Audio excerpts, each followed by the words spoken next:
6:30 on December 7th, 2015, and we will call the school committee meeting to order.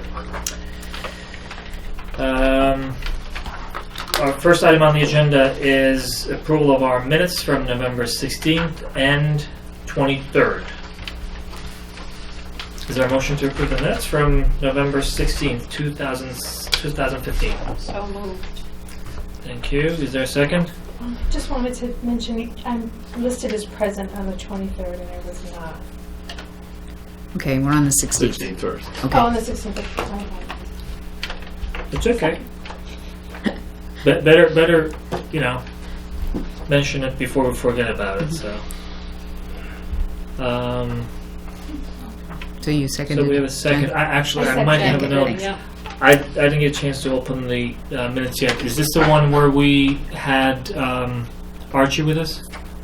Yeah. The 16th, yes. Yeah. There is a mention of something that I said in that section. Mm-hmm.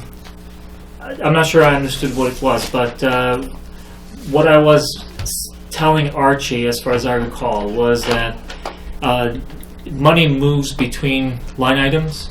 And the example that I gave was the school committee line item that gets spent and overspent at times.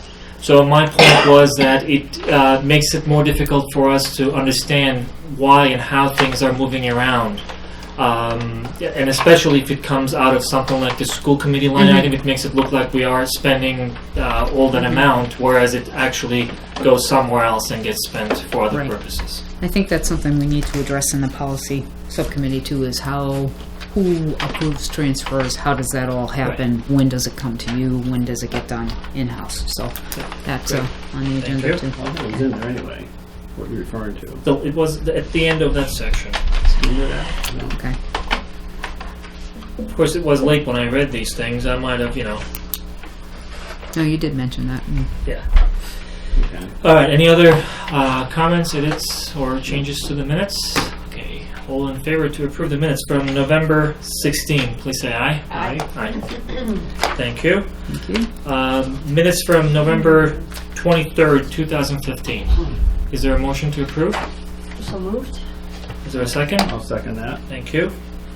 Any comments, edits? I feel like there might be one. Why did you say Just that? the attendance. The typist got it wrong. Yeah, I don't know. You may have to talk to that typist. I We'll make that fix. You sure you weren't here? I wasn't here. Yeah. All right. Okay. Any other comments or edits to the minutes? Okay. All in favor, please say aye. Aye. Aye. Thank you. Abstain. Thank you. Okay. Now to the best part of the Absolutely. meeting. Awesome. Go ahead. Absolutely. It is my pleasure tonight to have some representatives of the girls soccer team along with their coach to be recognized for winning the Division III Western Mass Girls Champs. Yay! Great. Mr. Canola, who do we have with us tonight? We have Coach Boardway. Coach Boardway was in her first year coaching the varsity girls soccer team. She did a phenomenal job. And here this evening we have Morgan Lukasik, who is a senior. We have a certificate for you. Okay, so if you want to come up and get it from that. Okay. And actually, we have a number of girls who just completed their basketball practice, right? How many girls had basketball? 8 of them. 8 of them. So they got There you over go. at 6, so they wanted to go home, get something to eat, Yeah. and so forth. Do their We homework. We have Caroline Sear. Caroline is a junior.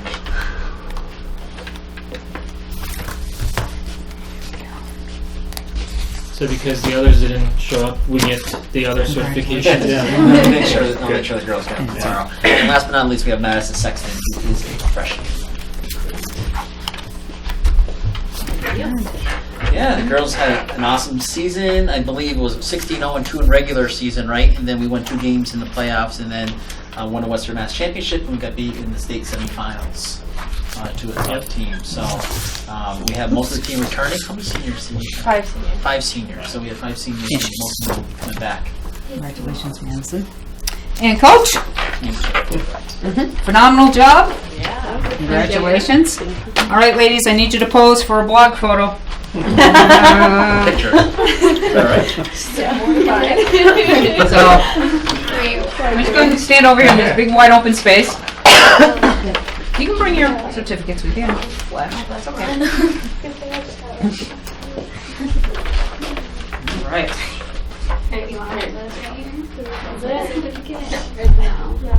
Sure you can. You can. There we are. Alrighty. Zoom in on you a little bit. Alright, smile. Awesome, let me do a couple more. Because inevitably somebody's eyes close. All the time. There you go. Awesome. Thank you so much. And Good job. Mr. Cavallo, do you want these? Or Yes, I'll make okay. it a good. Great. Thank you very much. Thank you. Congratulations. Awesome job. Thank you. Have a good night. Thank you. So the problem with soccer finals is that it gets cold at night.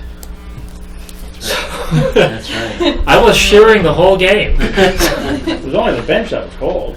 I think it was the bench, yeah. And I hear that your blood thinners as you get older. Yeah, probably. Yeah, I don't know how it would feel like yet, but Neither will I. no, exactly. So funny. So I was sitting on somebody else's blanket. Cool. All right, that's good. Visitors' comments. Do we have any visitors today? No, other than the PTO, who's on the agenda anyway. Okay, so you're on the agenda. That's great. Our next item is our student representative's report. Ms. Annabelle. Hi. Okay. So the 8th grade had a fundraiser to sell poinsettias for the holidays, and those came in today, so they went home with all the students. Cotillion was this past Saturday, and it was actually a good turnout, and everyone had a really great time. On Friday, December 11th, so this next Friday, the class of 2018 is having a movie and bonfire fundraiser from 6:30 to 11 behind the high school. And it's going to be the first annual bonfire, so they're going to try to keep it all running through the years. What kind of movies are you guys showing? We're showing Frosty the Snowman, Rudolph, and Elf. Oh, good. Yeah. All holiday stuff. Awesome. Yeah, it should be really fun. Yeah. There was a canned food drive. It was a Hope fundraiser, and that went really well. There were a lot of donations. And the Granby Drama Club's next show will be The Dastardly Dr. Devereaux, and the show dates will be March 4th at 7 p.m., March 5th at 2 p.m. and 7 p.m., and March 6th at 2 p.m. And rehearsals for that start tomorrow. And Granby Day at Barnes & Noble will be this coming Saturday, December 12th. And the high school band and chorus winter concert will be this Wednesday, December 9th at 6:30 p.m. in the gym. And the East Meadow band and chorus concert will be also at 6:30, December 16th. Cool. Great. Can you tell us a little more about the Hope project or initiative that you talked about? Is there anything? What did you guys do? Did you have food or? Yeah. It was canned goods, so like non-perishable items, and some of the teachers offered like bonus points for if you brought in like a certain number of goods, so to try to encourage Canned students goods? Cool. to encourage students to bring in more. Great. Will the concession be open for the movie night? Will there be food? Yeah. There's gonna be Hopefully popcorn. Yeah, like popcorn. Yeah, I was gonna say that popcorn. A bunch of Who's like. running it? Who's running the concession? I'm not really sure. I think it's some of the class officers. Yeah. So this is for class of 2018, which is your Yep. graduating class. Cool. All right. Anything else? Thank you very much. And if you need to go and do things like homework or whatever, you feel free to leave. Alright. Okay. Thanks a lot, Annabelle. Nothing like a bobblehead in your butt. Yeah, on camera. So It's we're a gonna- world famous accompanist, I understand, accompanying girls on a piece on Wednesday night, so just Stay tuned. I heard something like that too. That's awesome. I mean, we Well, now- attract such talent to this town, and we don't promote it. And when is that, Wednesday? Yeah. Yeah. She was in practicing today, making sure she'd be Yeah. all set. Oh, yeah? All right. I don't know. Cool. So we're gonna change our agenda a little bit, right? This is what we're gonna do. So we're gonna move our new business up here so that we can have our visitor speak with us earlier, so we can let her go and enjoy the rest of our evening. Thank you. Sure, no problem at all. Did you want to come and join us? Oh, this is fine. So I know most of you, but for those of you who don't know me, I'm Diana Peltier from the co-chair. I'm the co-chair of the PTO in town, and one of the things we're here today to ask you guys for is approval, if that possible, to put recycle bins at the school campuses. So I don't know how many of you actually are receiving the PTO minutes, but this year we have not been able to issue any of the teachers' stipends that are normally issued already at this time because the monies, we only raise 50% of the monies we normally raise as part of the fall fundraiser. So this year, none of your teachers have received any stipends as of yet. And it doesn't appear that they'll be receiving them at this time. We're going to be discussing that again tomorrow night at our PTO meeting, so you're all always welcome to come if you have free time.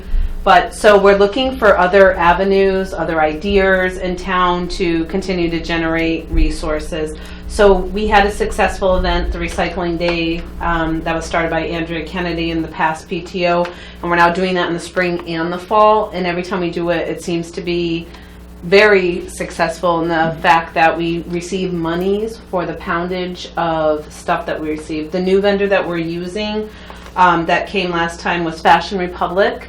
And the only thing that was different than our last vendor is that they used to bring us like a pod. This time they brought us we put tarps, honestly, on Principal Champagne's lawn on the East Middle School. She was kind enough. And then Andrea, myself, and my husband, we loaded it all in like the next day after the recycle day. This would allow us to have bins at each school. It would generate a revenue stream of $200 a month if we actually had 4 bins, which would equate to about $2,400 a year, which would basically cover the teacher stipends. So we're trying to find different things for money, basically. We actually found out this past year that I guess, parents do want not just a tax write-off, they actually would like to receive something in regard. We tried a new fall fundraiser that it didn't go over as well as other schools had success with it, where it was basically a buy nothing fundraiser, just kind of send in a check. So we're looking into coffee, we're looking into candy bars, but we don't carry any money over because we're a nonprofit, as you guys know. So everything goes back into the school and the kids. So.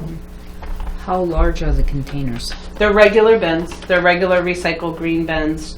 So just like the Salvation Army bins, they're metal containers. Okay, so you're talking about outside of the schools? Oh yeah, outside on the property, kind of like where the foot traffic would be. So maybe here, like in the back parking lot, if the students are coming and going, they take like books, they take clothes, baby items. We received all kinds of stuff. Has the PTO thought about how you're going to monitor for people who tend to use these as trash dumps as well? Well, we did get a little bit of that, but not much, to be quite honest with you, at the Recycle Day. And what we did get, the company was kind enough. There was a couple baby items that they didn't take that we had put in the letter. They took them anyways. So, and they'll dispose of them. So that wasn't really an issue for us. Yeah, my only concern would be, only because I've seen it happen in the town where I live, is that sometimes people will just dump trash outside of an empty real trash? bin. Yeah. Okay. So I don't know if that would be problematic or not, because I'm sure that Mr. Sullivan sitting in the back of the room, just a concern. I don't know if you have a concern about that or not, or Are these going to be outside, you said? Outside. Yeah. Well, if you They'd be position outside the them school. well enough that, we have potential visibility to some of the areas. Mhm. So that hopefully this is just, hypothetical and it never happens. I hope that folks don't just go and, do something like that to a good cause. But if if you place them in certain locations, they may be safer. Also, you mentioned that was it no sale donation or something like that. You might be already doing that, but I would recommend that you still continue doing that, because there are some folks who really don't want to get into the buying or selling things on behalf of, but they would be happy to donate money to some of these causes. So if you can keep a combination of the two, probably you can hit both ends of the spectrum. The venues, yeah. Yeah. Cool. So do we need to approve or? Yeah, do you would anything need with to this? vote to approve them, but just, again, I would encourage the PTO to kind of just work with us in terms of, we just would need to monitor. Yeah. Because if it becomes an issue with people dumping trash, then we may have to look at something different, that's all. Can we ask that it's, we get kind of reported back to, maybe 2 months into it or 3 months into it, just to hear how it's going? Mhm. But I agree with Emery. I think if we put it in an area that's visible to a camera or something, Like where they have Yeah. the pod, right? Pod was, right, the original pod was on the front lawn, not this past year, the year before. It was a different vendor, actually. That's how we found these It was guys. temporary too, Right. right? It was Right, out there yeah. for a few Like weeks or like 3 weeks Yeah. of pod until it was full. And that's actually probably, it could be a good potential location if you guys are okay with that and the principals are okay with that. I didn't think you would want it on the lawn. No, So I yeah. thought it would, in my mind, I almost envisioned it like over here by where the drop-off area was, kind of, but. So how Yeah, about we'll have to worry about the, Everything loading with of snow supplies plowing, and snow Yeah. plowing and stuff like Right, that. So you we'll have to guys- figure out some locations. Who So- empties these, Diana? They actually come and physically pick them up. So the bonus of actually having like the actual bins is they would come and like pick it up and put a new bin if we needed, or they just pick it up and like empty it and then put the bin back down, instead of us literally physically, which we had to do last time, haul it all into a truck And how form. often are they coming to? They would come once a month. Once a month. I mean, we could get more bins if we thought we would actually use them, but, I don't, trying to gauge, I don't know what we'd actually get, but I do watch the bins by the Dunkin' Donuts, which the owners of that property receive the monies from those bins that are generated, and those, I live down on that side of town, those bins are always full, and they're not emptying them enough. No, I agree, and I see oftentimes stuff in front, and I certainly Good don't quality want to see stuff. that it's Yeah. outside Yeah, the school. that's my biggest concern. I is don't that, want it to particularly with the winter months, is just, how is this going to be monitored? I think would be my biggest question and concern. We could monitor it, and I'm sure. You sign a contract for a certain amount of time? We would have to sign a contract, yeah, For that's. how long? Of course, they'd prefer a year. We told them that probably wouldn't fly. We would have to get some type of, do a trial period if we could get it approved and see if it was lucrative. I mean, because it would be, we'd have to monitor it, as you're saying. I'm assuming someone from the PTO, myself or Andrea, or Karen, one of us would be monitoring all the schools to make sure nothing was overflowing, nobody's leaving trash, just to make Yeah. sure that. Are you things guys being- okay with that? Yeah, I mean, you do extra work somewhere, anywhere, you know what I mean? So it's just, how are you doing it? So Yeah. would it be okay if we vote to approve, but the logistics, looks like there are some questions and there might be some options, and to determine what is the best option, would you be able to work with the PTO and guide them as to what would be the best place to locate those? So that, we don't just, in the absence of any more information, we're speculating right now. We don't just Right. make a concrete decision as to where they should be placed. You can work with Dr. Hull and Okay, great. the administration. They would be able to help you. Does it work for you as well? Yeah. Okay, cool. Is that good? Fine with me. Okay, so let's do it that way. So can we have a motion to approve the recycling program or the And placement the of donation recycling. bin, the donation containers are for the recycling program? Okay, that's not how that was communicated to me. I thought that was a separate item on the agenda. Okay.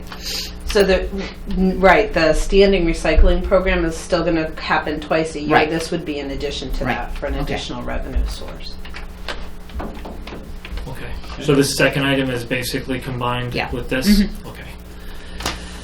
So, is there a motion to approve the recycling program by Granby PTO and the placement of containers based on, at a location based on conversations with the superintendent? I will make that motion. Great, thank you. Is there a second? I'll second that. Oh, sorry. You got it. Okay. Any other discussion, questions? Okay. No, I just want to, I would like an update, in maybe 3 months, Well, that's a good question, yeah. just so we know how it's working, if we need to make Once the changes. bins are Yeah. placed, right? Yeah, Jan? once the bins Okay. are placed, just an update. And when did you say they're going to be placed? There? Okay, so... We'll have to work that out. We'll work it out. Right, good. If there are no other questions, all in favor to approve the motion, please say aye. Aye. Aye. Okay. Thank you very much for Thank you. coming. Thank you.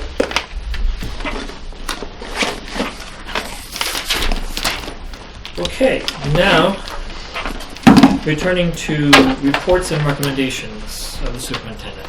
Yep. First item is on National Grid lighting program, and Mr. Sullivan is here because I was under anesthesia at the time that he and Mr. Fineff met with the folks from Guardian Energy and National Grid. So, John, I don't know if you want to speak to the program. I did give them Adrian's notes from the meeting, so they have that in hand. It's a program where a company would come in here and replace almost all the lights with LED lights. At really no charge to the town or to the school. If there was a charge, it would go into the electric bill.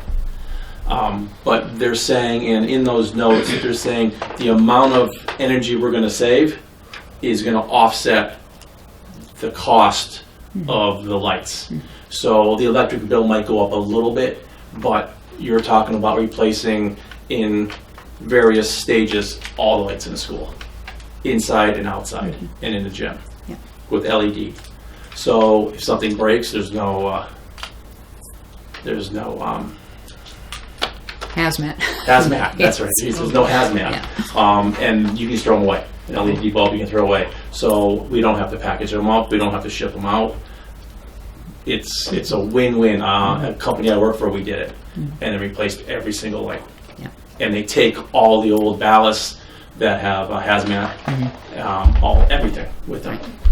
So it's no cost to the school up front or to the town. Right. Up front at all. It's a loan they give us, and we pay them back in the electric bill. Yeah, it's So usually a 2-year payback. So the savings you would amass, you just apply to the cost of the installation of the fixtures, and then after a couple of years, all of a sudden now you're looking at probably about $33,000 a year of savings in electricity. And that is where I had a question. The $13,000 first phase and the $10,000 the following 2 phases. Are those net savings? So this is basically we're saving on energy. There's an upfront cost, but we're not paying anything. Right. It's almost a loan, but gradually we're paying something back at 0%. Right. Correct. But still, there's $13,000 net left in savings to the school from first phase, 10,000 second phase, and third. Yes. Right, so 10,000. all of that gets applied to the installation. Over 2 years, that's done, and then 2 years later, suddenly, you have $33,000 worth of savings. So what happens the first year? You leave your electric line intact, and you Yeah, use the funds to pay it off. Okay. until the program's been paid off. So the Belchertown- first year is business as usual. Yeah. We have our Mhm. line item. Mhm. Second year, we should expect No, to you'll see. see, second. yeah, 2 years, it's usually a 2-year payback program because Belchertown did several of Okay. these. So it's, you leave the electric bill alone for a couple of years and then once that's paid off, then you realize the savings. Cool. Yeah, it's in their, they're guaranteed the time to replace everything, to go around and replace light bulbs, and the LEDs last years. Yeah. Years.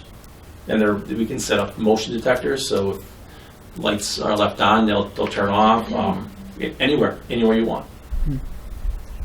So it's a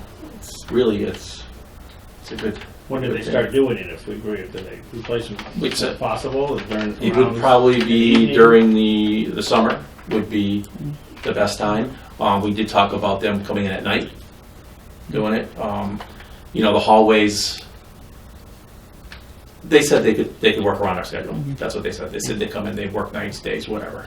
Before John came on board with us, I did meet with them. They even talked about, maybe during a vacation break, doing the gym, say, for Right. example, and getting that done. I say, why wait till summer? So They're I think very they'll work willing around to. us, yeah. To do it.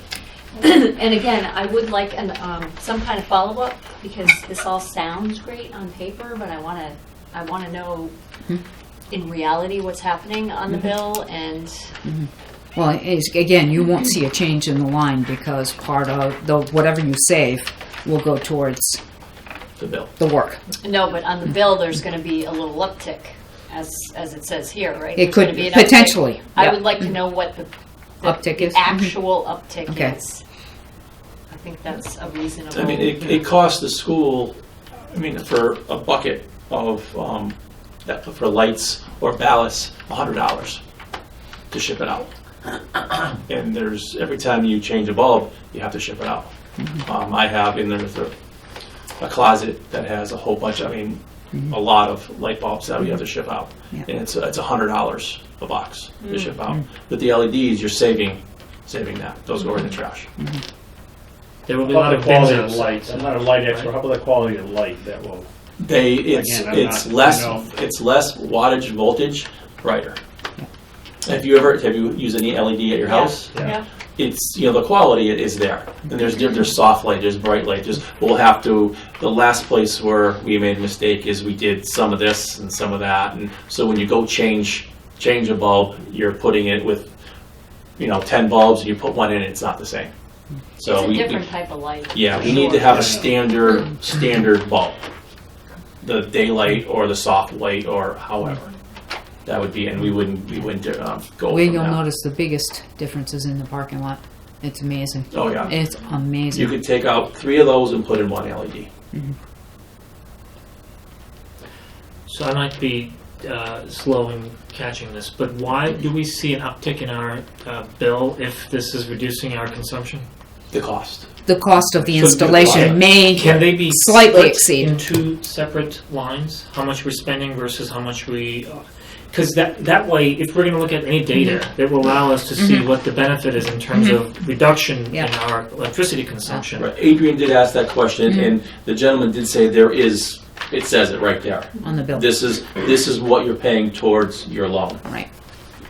But we can make sure we get information Yes, before that. definitely. But that he did say that. It says you'll see an extra spot on your bill, loan, or however they want to put it. And I think another thing too, in advance of FY17, is that we ought to look at electricity vendors and make sure that we're, getting the best value for the dollar in terms of who's the vendor selling us the electricity as well. You could have every 3rd light on a dimmer switch. Yeah. If there's nobody there, it just shuts off. Every 3rd light, every 2 light, every 5th light, however you want it. And that's savings right there. Did they look at our? Did they give you? Did they look at our, say, an electric bill from one of our buildings, which I'm curious as to what it is a month, and say this is what we think it will save? That was the 13,000. Right. That's where the Not a month, that's that was where the- yes, it the- was because we did Right. provide Guardian with some bills Right. so that they could figure out That what they was a thought year, the savings so- would be. Yeah. Divide that. This, they came and looked at this before I started. So I saw their layout of what they would replace. Just they did section by section, but we can change that. We can tell them we would like to have this part done first, and then here, and then wherever. He just walked through the school the way he did it and think, well, this probably will work like this, but they're very, very bendable. They'll do whatever we ask.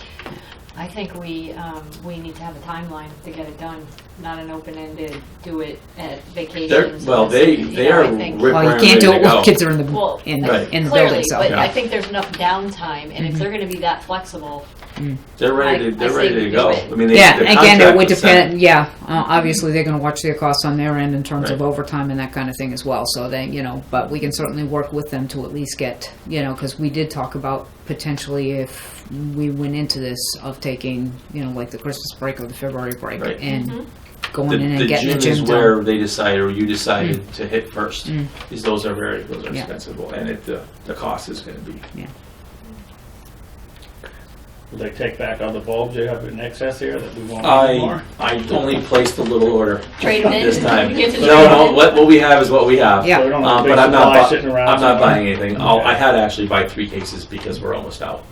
So those 3 cases will go. I could replace 3 cases of lights in the schools right now. And when we There's say, no other hidden costs when they switch over something like this, or could there be possible, something in the closet No. here when they start getting into some of this? No, I mean, they're dealing with what's here. Yeah, Okay. What's here. They're dealing with the fixtures, power yeah. that's here.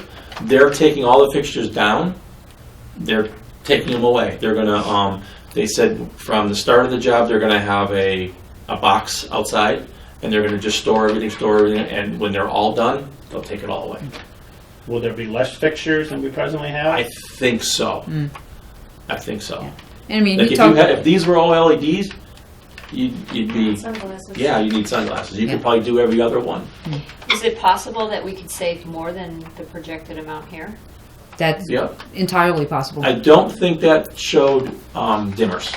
Yeah. I don't know how much a school could have dimmers. On a time.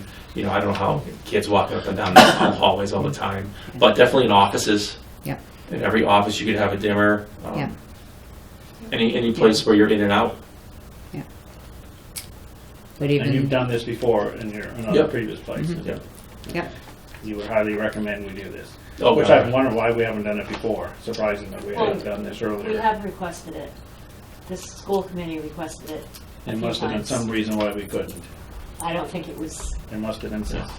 Well, the no cost up front, Prioritize. that's Yeah. right there, that's a big thing. Yeah. Right. yeah. So would our next target be East Meadow, for instance? Or Well, is this a trial for us? Is that what it is? No. knowing that the building project would go through, Right. then That's why that we- would be a LEED certified building. So Yeah. therefore, then we will would be see LED. retrofit in the existing construction, and obviously, The scope of work In the that we looked at was gonna be for the high school. Yeah. First, we're gonna do the whole high school first. Yeah. That makes sense. And because it would not get any return before 2 years, it doesn't make any sense to go ahead with that now anyway. right. Okay. Yeah. I have another question regarding these kinds of things. What about other companies that could help us conserve energy in different ways, like blowing in extra insulation? I know that there are state programs, county programs that, I owned a 3-family at one time and got insulation blown in for free under a grant. Yeah, it depends on the nature of the grant, because some grants are residential and some grants are, more commercial. So, for example, the lighting programs, oftentimes there's a cycle where NGrid will offer an extra incentive, and that happens to be the case right now. So that's why there's no upfront cost, Right. because NGrid has an incentive program right now. I mean, insulating a building like this, I mean, it's Yeah. cinder block. Yeah, You know, that's- I'm just wondering, It- trying to. Yeah, I don't know how you would even. There's got to be something in some of these walls. They pour in the walls, but for insulation. Because I can just imagine how much. Oh, is- well, you would start with the windows, but we've Yeah. discussed windows. Windows would be a long shot. yeah. Yeah, you have There's to a kind of payback. look at payback when you can begin to amass the savings. If something is, you recoup your cost way too far out. And believe it or not, windows You know, are not yeah. an object that you recoup savings in a timely manner that makes it worth your while to invest the money in. But lighting certainly is. It's an immediate savings, and with an N-grid incentive, which is on the table right now. There are many other ways for motors. All the motors are running, all the pumps, they have VFDs, variable frequency drives. So if you don't need a motor running at 100%, it'll actually bring it down to 50%. Yeah. So you're using 50% of the, Yeah. of the capability. Yeah. But that's a whole another, that's Right. replacing a motor and installing a lot of other stuff. Right now, the motors run they run on a schedule at 100%. Yeah, and there are also programs available to green communities for what they call performance contracting, where the whole community looks at, replacing boilers or roofs or whatever it is that you can do to amass energy savings across the board. And again, it's a similar kind of thing. There's very little upfront cost because you're paying it over time on the back end until the items are paid off. But energy efficient burners, I look at the behemoth boilers in this building. You can get something a quarter the size that would run far more efficiently than what's in there now. And if we had gas, we could even we could be in the 90s percent efficiency. But even with oil, we could be in the 80s, where these boilers are probably about in the 70% efficiency. So there are programs like that for green communities. So I don't know whether that's something, as a town you could look at, because those are town-wide programs for green communities that are out there. Belchertown went through that and, got a lot of upgrades to heating systems and whatever else as a result. That has amassed a lot of savings. Are we also thinking about solar power? I would like to.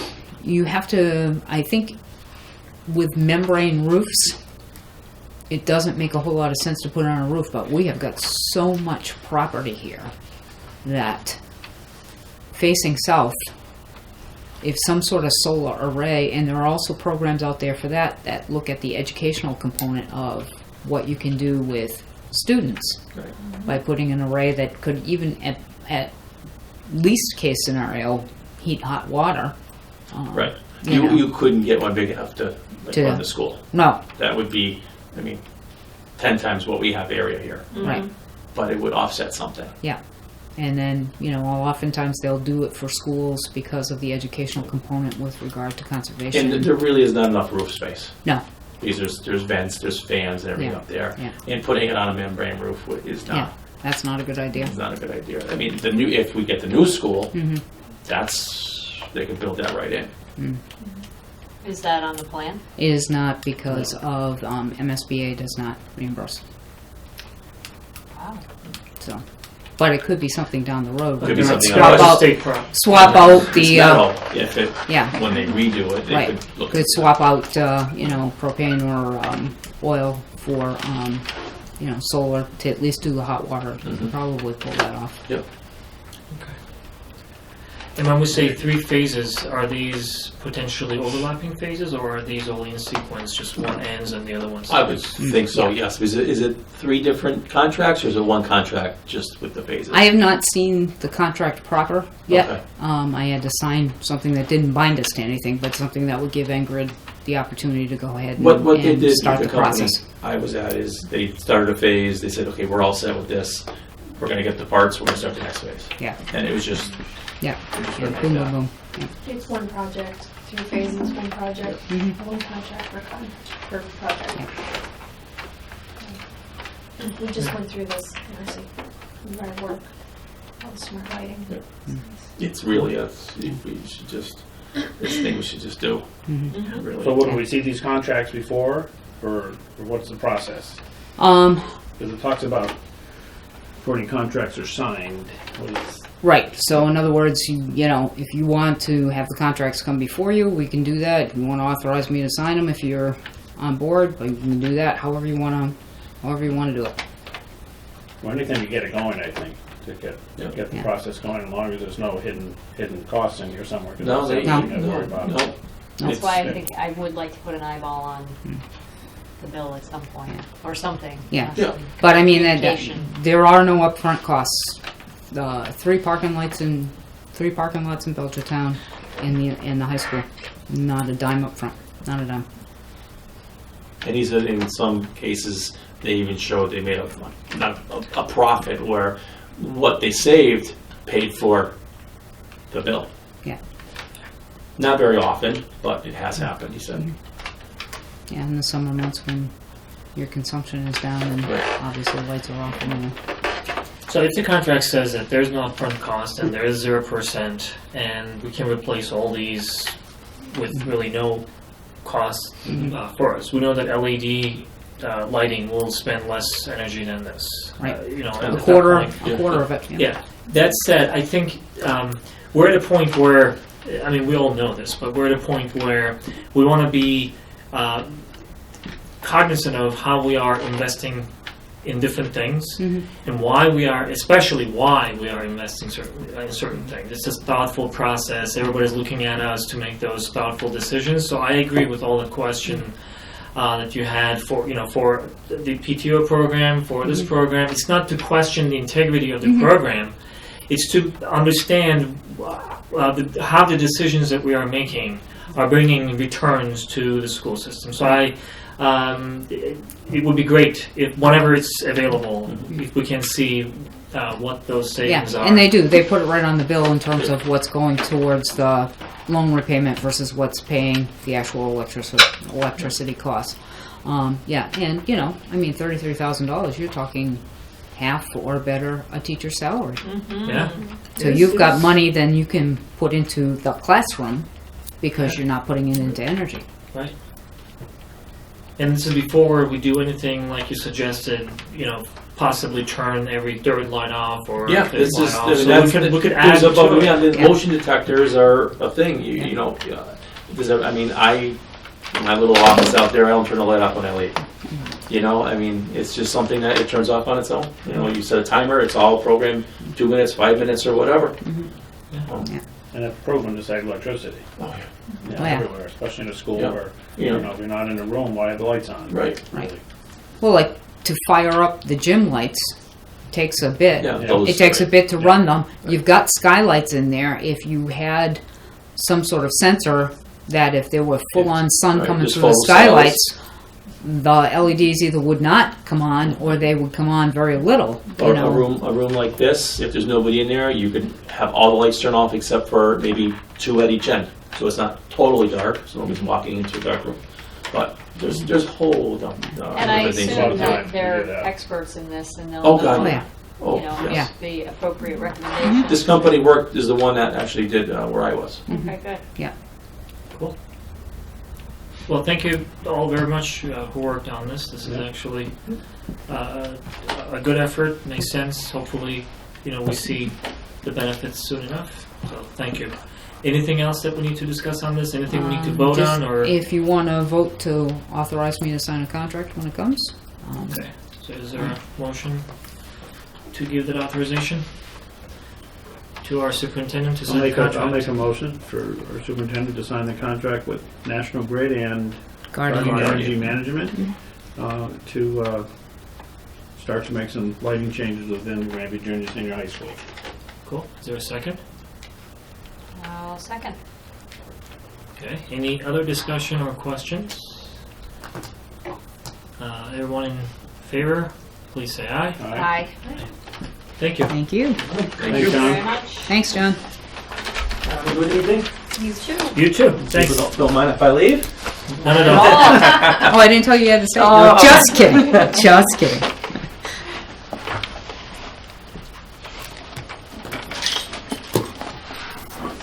All right.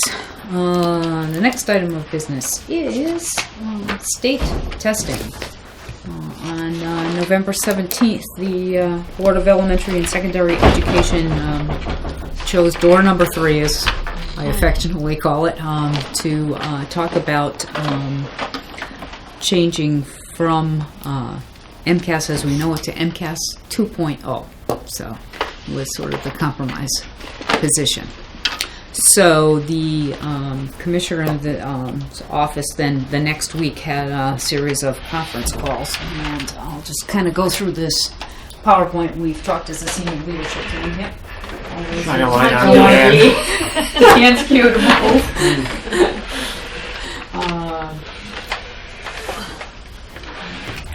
I think we have to keep going back a little bit more. There we go.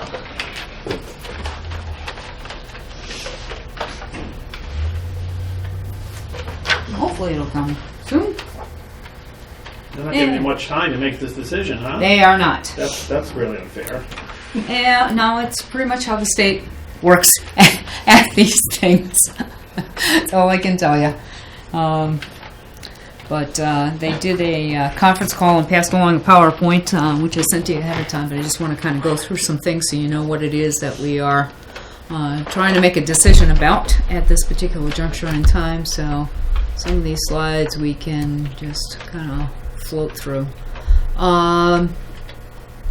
So the start time for the new assessment would be the spring of 2017. So this year is being considered a transition year. So those districts that took the PARCC test last year will continue to take the PARCC. Those districts who took the MCAS last year have a choice before them, and that's for us. The choices for grades 3 through 8 only, and in English language arts and mathematics only. The science MCAS in grades 5, 8, and 10 will still exist as it does, and grade 10 overall will still exist because by law that is a requirement for graduation. So until all of this dust settles. So that's the decision that happens. So they put together this lovely little flow chart. And this is where we've had a lot of good discussion in terms of there's a provision called hold harmless, which has to do with accountability levels. And accountability levels are supposed to be released to the public this week for all of the schools. They were held back a little bit because the PARCC results came out later than the MCAS results did. So MCAS still obviously is a paper and pencil test, and whatever happens accountability-wise will happen, whether districts go up or they go down or whatever else. What they have told us about the MCAS is that they are going to put some PARCC-like questions on it. We don't know how many or the nature of those questions. If we were to decide to move to the PARCC, you could either be paper or computer-based.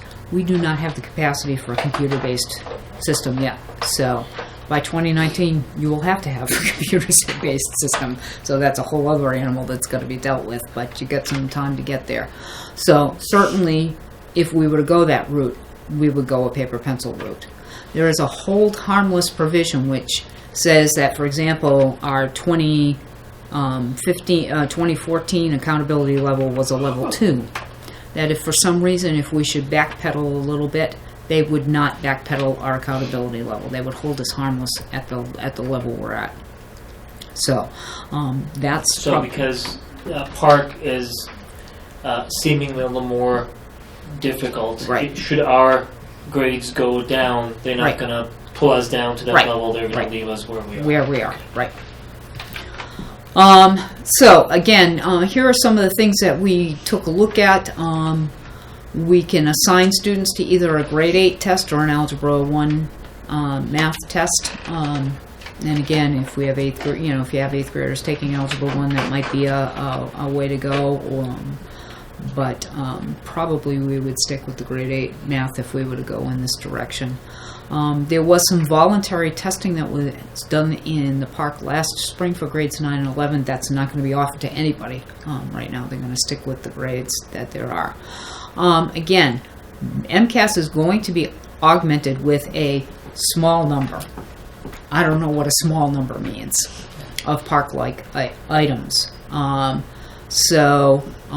They are doing some questions which they call response to text questions, which is you read a passage, you craft an argument about it, and then you have to cite evidence from the text. That's a huge push in the new state frameworks for English language arts.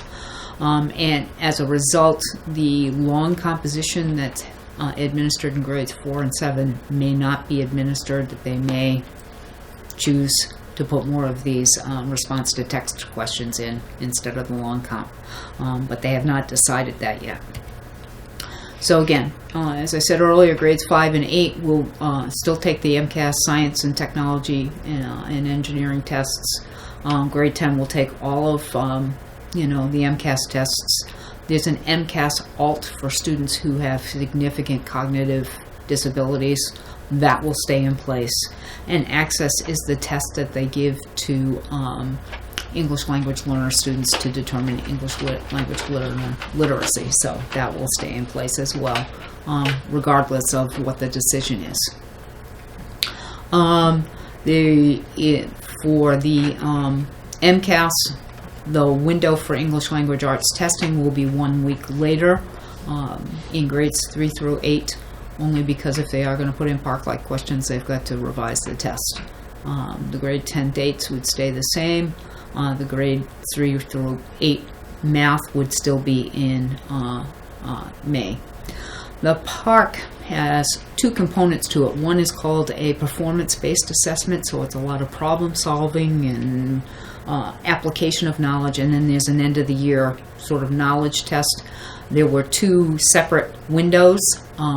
What they're looking at doing is putting those two windows together so that it's not choppy, that the test would be done. So we'd have, basically, if you're doing a paper-based test between April 25th and May 27th, the whole thing would happen and be done. So, the decisions we have to face is that obviously I have to register a decision or request an extension by December 18th.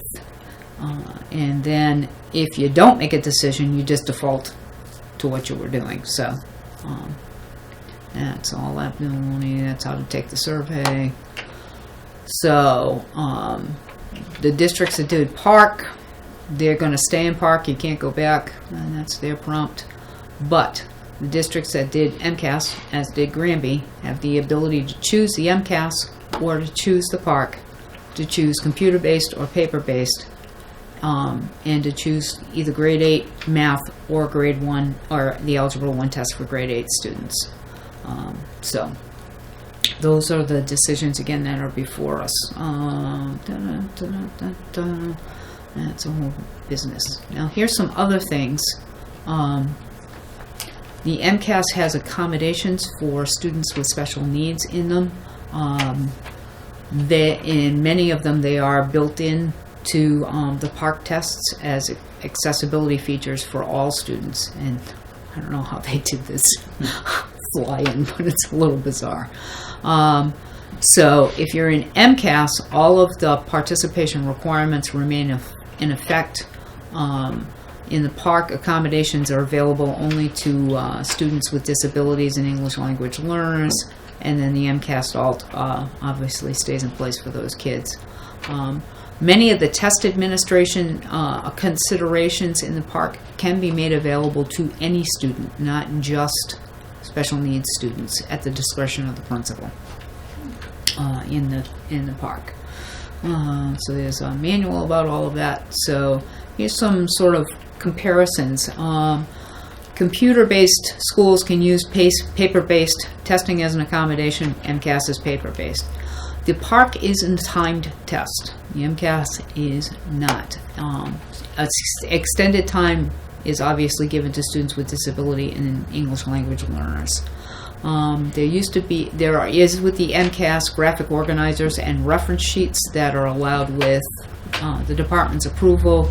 In PARCC, those reference sheets are not allowable because, again, the accommodations are built into the test. The accessibility for all students, there's more accommodations available for ELLs in the PARCC. Accommodations are only available to students with disabilities, and there's limited accommodations available for English language learners. Another difference is that if there's a student with a temporary or recently occurring disability, like I broke my hand and I can't write the night before the test, you have to sort of have an emergency 504 meeting, get the kid on a plan, and then have the kid take a makeup test. Where the park is like, hi, the kid walks in and, hi, I've broken my dominant hand, somebody needs to scribe for me. We could do an emergency form on the spot and have the child still participate in the testing. So this is all about devices. We don't have to worry about that because that's not where we would be heading right now. Computing. So, reporting on the park. The state is going to try the MCAS, as you know, has 4 levels: advanced, proficient, needs improvement, and then warning or failing. There are actually 5 levels on the park. So, in terms of determining school growth, they showed us an example of how they would make that crosswalk between the MCAS going into the park moving forward. So you can see that the park, has 5 accountability levels versus the 4 in MCAS. So that's how that would sort of work out. And then how they would sort of factor in these student growth percentiles moving forward. So again, if we were to go with the park in 2016, the accountability and assistance level would be held harmless. So the level could stay the same, it could improve, but it could not decline. And that would apply to all districts that administer park. Again, schools administering MCAS will be classified into a level as usual and will not be held harmless. So if there is a backpedal, then that backpedal would happen in terms of an accountability rating. The only exemption is for those districts that are at level 5 that the state steps in and deals with something. So they gave a couple of examples about how that all kind of works. Moving forward to 2017, the department's going to issue a request for proposals and award a contract to develop a next generation test for the spring of 2017, which we all believe will look more like the park than the MCAS does. The board also voted to have computer-based testing by 2019, so there will be no more paper and pencil tests. So that's something that in future budgets we're going to have to take a look at, is what are we going to need for infrastructure and devices to be able to administer a computer-based test, knowing that that's there. They are going to convene some committees to advise the department on some of these issues and work with the park to ensure the development of high-quality test items and sharing costs with other states, and consider what they call a competency determination, which for grade 10, what would be the graduation requirement moving forward. So these are the things that the department is looking at. They gave us some links to some resources in terms of taking a look at released items from the spring 2015 park test, some other things about practice tests, and so on and so forth. The question really before us as a district is, do we want to stay with MCAS? Do we want to move to park? And we had a long discussion at senior leadership team about that. Principals have spoken to their teachers about that. I think there's mixed feelings, I would say, among the teachers with regard to MCAS. I think the two concerns is moving forward to the park in December with an April to May administration, and what do we need to gear up for. I think the big question for us is the hold harmless provision. How many park-like questions are going to be on the MCAS? And if we're not held harmless, what could potentially happen to our accountability level? We've been level 2 for a while. If we slip into level 3,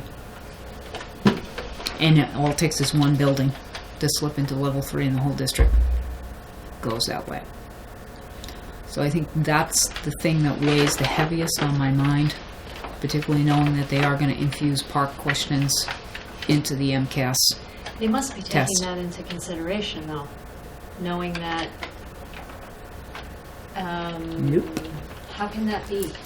How can they not be taking that into consideration? As that's because John sat with me during the conference call, and they were pretty much, if you stay with MCAS, we're going to throw in some park-like questions, but we're not going to hold you harmless. No, I'm saying when they're throwing in the park-like questions, they have to be taking into consideration that if people are sticking with MCAS, they're unfamiliar with park, they don't want to set districts up to fail. That's not how they see it. I'm just going to tell you. They don't see that they're going to yank the park-like questions out of the MCAS. The test will be considered as a whole. Is that an unreasonable? Yeah, it's not, but I think that's the key word, reason. And Glad you said it, not me. yeah. So it is actually, this is the second year or the third year maybe, because before last year we had a conversation and we said we don't want park and we're going with MCAS. The irony is that there is really no standard around standardized testing, and this is, it's going to be 2 years in a row. Pros and cons, I guess I can see that if we did go with park, it would be some preparation for the students as they are being held harmless in the school system, so we would know where we're going. Also, based on the examples that we are seeing, we see that park appears to be, the questions are broader, potentially more comprehensive, a little more difficult, and that's the feedback that they appear to have received from the students, that this was more difficult than what I saw during my classes and whatnot. MCAS looks like there's an attempt to dissuade people from staying with MCAS, at least to a certain degree, but they broadcast this whole thing as MCAS 2.0. Now just, it's almost like we're staying with park but under a different name type of thing. So it's all confusing. It's very confusing.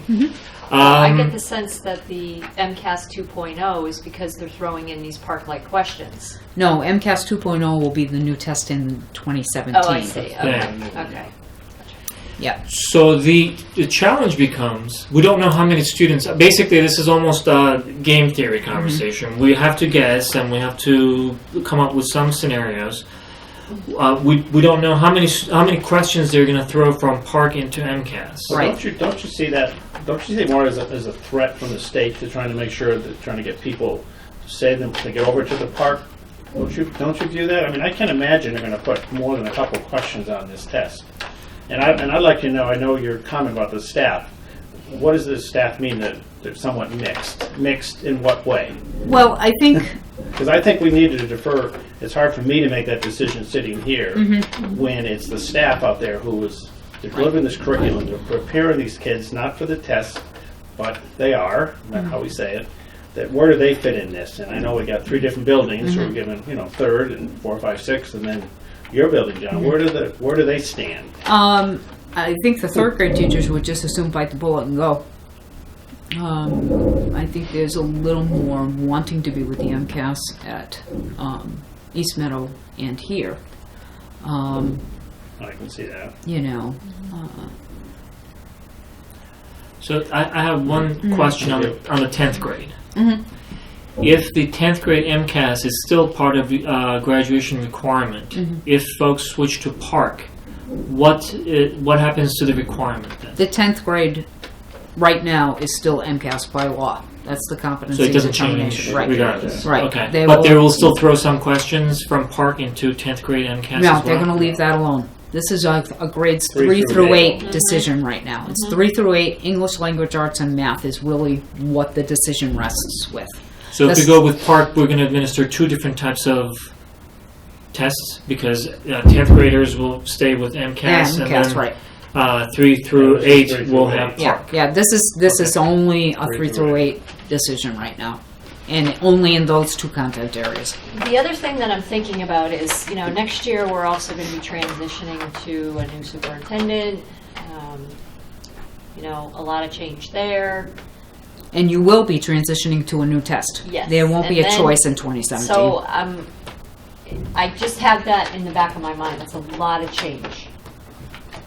So. Do they feel they need more time to transition to this? That's I think what you're. Yeah, getting I'm at. wondering, do we break it off in chunks and maybe, like you said, bite the bullet and have the 2 different tests for this year? At least it's by next year they'll be a little more familiar with it. I happened to be at a superintendent's meeting on Friday and had a long conversation with the Chicopee superintendent at that thing, and actually they went with PARCC because they had decided that this was the wave of the future. We all knew a couple of years ago that the MCAS was going to sunset. And he actually said the district did better than he thought they would with the new test. Well, I'm looking at the survey results from the students here, and I was actually pleasantly surprised. I was expecting these results to be worse. And so I know there's a lot of doom and gloom, but I don't know. What gnaws at me is the hold harmless provision. And you have one school that has 1 grade level that gets tested. If for some reason that school backpedals, that puts the whole district back. So meaning that it might make more sense to do the PARCC because we do at least That's my take leaning some of the pressure off. at this point. I have to be honest. That's my leaning at this point. If the hold harmless thing was not on the table, I might be thinking differently. But if one school drops a level, the whole district drops a level. And the reality of it is... What kind of, I understand that, but what, classifying the present 3rd grade, what kind of group is that? I know it's a gut reaction, but what's the feeling of the staff in terms of, is it a capable group? Is it questionable? That's something to think about too. And we're taking gambles as to how much we can do, but most of the staff know pretty much idea how kids are going to do when push comes to shove. Right. There'll be no surprises, but... But again, you put PARCC-like questions on the MCAS test. How many? They say a small number. What is a small number? I don't know. Then in another breath they're saying, okay, we're going to do writing to text questions and take off the long comp in grades 4 through 7. So if you're going to take off the long comp, which for some kids is a full day's whatever, how many questions are they going to replace that with? Those are all things that and you're not going to be safe in terms of accountability levels. And is that going to hurt the district rather than help us? That's just what gnaws at me.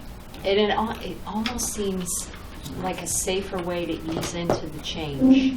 Because, grade 10, they're comfortable with the MCAS. I don't know about comfortable, that might not be the right word. They're used to the MCAS, right? So you know what's coming. 3 through 8, it's... And you're not held accountable for the grades? Yeah. I don't know. What are the objections? So 3rd grade. First of all, what are the in MCAS we have what 3rd, 5th, 8th, and 10th? Is that how it goes? Every grade. Every grade. 3rd, 6th. Every grade for math. Every grade for English language arts and math. Every year we have MCAS for all the students. Yep. The only thing that's only Science, on a cycle technology. is science. Science is 5, 8, and 5 10. and 8.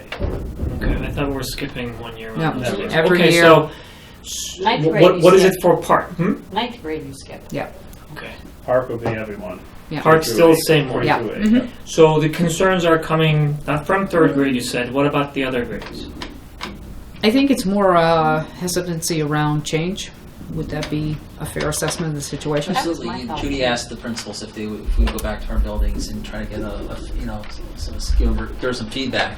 And then junior high school, and I say junior high school because it's only grades 7 and 8, the teachers overwhelmingly voiced their support for MCAS. And I think what I heard from them was that it was more of a comfort level, and the change happening so quickly doesn't give them the ample time to get the kids ready for PARCC-like questions. Versus a change in a year from now. Yes. Correct. Now that's the staff. Right. But I'm not surprised by that staff response. You know what I mean? I'm not surprised, that the fact that the staff would, obviously any kind of change they're going to be reticent to, I think, and have something happening so quickly. it's going to be like, whoa, you know, it's not like, you know, bring PARCC on. But the beauty of it is they're not being held accountable for, I mean, Yeah, they're being held harmless, let's put it that way. Yes. Yeah. yes. I mean, the kids are being held right, but Yeah. at the same time, we're going to get results, and we're going to be able to see. And those results are going to be published in the newspaper, and people aren't going to Yeah. read, oh, it was this kind of a test. Well, yeah, but we get to push out any information that we want. We get to say, Yeah.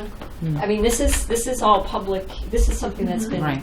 pushed. There was a huge New York Times article on all of this. Mhm. So it's not like the information is not out there. Correct. So And- just to make sure, when we say held harmless, Right. the school district will be held harmless. Great. Mhm. Same holds for the students.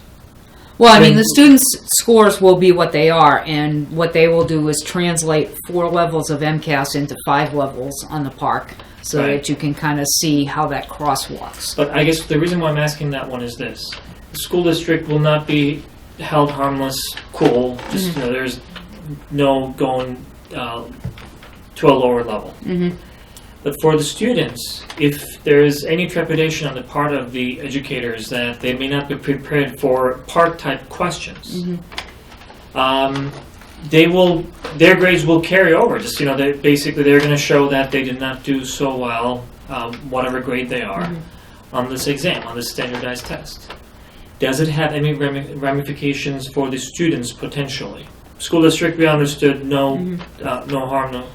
But how about the students? I mean, it could. I'll be honest, it could. You've had an English language arts and a math curriculum now out there for, a couple of years? So these are standards that people should be teaching to anyway, and the test is supposed to measure the standards. So writing to text is huge in the English language arts framework in the state. So I would assume that people are starting to work with kids on doing that. Some of the problem-solving stuff that's in the math standards, I'm making an assumption that a curriculum has been written and approved by you, that there's been a start to migrate to that new curriculum. There have been new materials purchased, etc. So how much of this is different teaching, I don't know. So another question, that reminds me of something else. Only recently we had some conversation around the fact that we are still adjusting to our new curriculum. Right. Yeah. Given that PARCC, at least by design, I don't know if in reality it fulfills that promise, given that PARCC caters to what is being taught in the classroom as opposed to supposedly teaching to the test. If we are having some issues still with the curriculum in terms of our adjustment and our understanding, wouldn't that cause some problems for the educators and the students then? It could if teaching has not translated into the new curriculum. And that I can't speak for fully. I would say based on some of my observations of classrooms, I would say that some of our teachers are not there yet. Well, and that's one of the things I wrote down, that if we transition to PARCC, these kids won't be prepared for PARCC because they're used to being prepared for MCAS. Right. So we know that. Mm-hmm. I think that's a pretty safe bet. Mm-hmm. That they won't be as prepared Right. as they would have for MCAS. Right. And why is the state putting the held harmless in there? What's the purpose in that? They did that for the park this year as well, that they would Well- hold districts harmless. And say we stay with MCAS, what happens a year from now? A year from now, you What are happens? into whatever the new test is, and Right, it will and be then- far more park-like than MCAS-like. Right. But then what can they compare that to? They're going to be able to judge those results a year from now back to the old MCAS that they're going to transition into? Mm-hmm. Yep, they've worked out some algorithms to make that leap. I don't know. And the wonderful I think thing they need is more that time to get ready for it, but that's Yeah. what I think. you're What'd you say? You're I in think favor that of- we should just stay at the MCAS and give them this longer time to help get ready and deal with the questions that come up. And I thought, and this run related, I thought there was a big push. Where's the push to do away with this testing? Where did that disappear? It's like, once it disappeared with all the, gun control stuff that we're trying to deal with, it just gets put to the back burner. They don't listen to those people that realize what we're doing, how much money it costs, rather than the state giving this money to the town of Granby to educate our kids, Right. rather than into a testing program and the executives to put them together. And holy mackerel!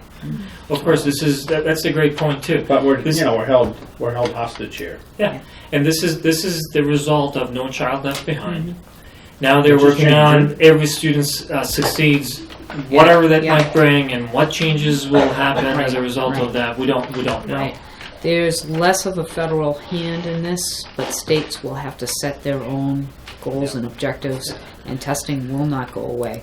And that's in the compromise bill. The House voted that last Wednesday or Thursday, I'm not sure which. The Senate was supposed to take it up today. And I have been checking all day long to see if the votes come out of the Senate. I haven't seen it yet.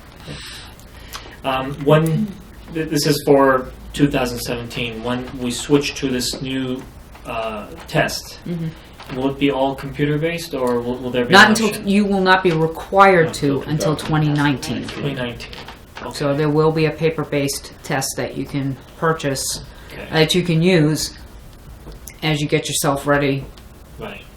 So, and the reason why I'm asking that, obviously there will be some technology component to it Absolutely. that we have to abide by. Right. And even though, that compact thing, if you look at the language of that, the governor says we're not going to create new unfunded mandates. This is actually an unfunded mandate that we have to pay for because we currently don't have the technology that is required for Yeah, this. they've loosened some of the regulations around E-rate and allowing people to take a look at infrastructure, so we are trying to investigate, what that might be able to help us with infrastructure-wise in terms of the backbone and having enough capacity in the backbone to be able to support a lot of kids on devices.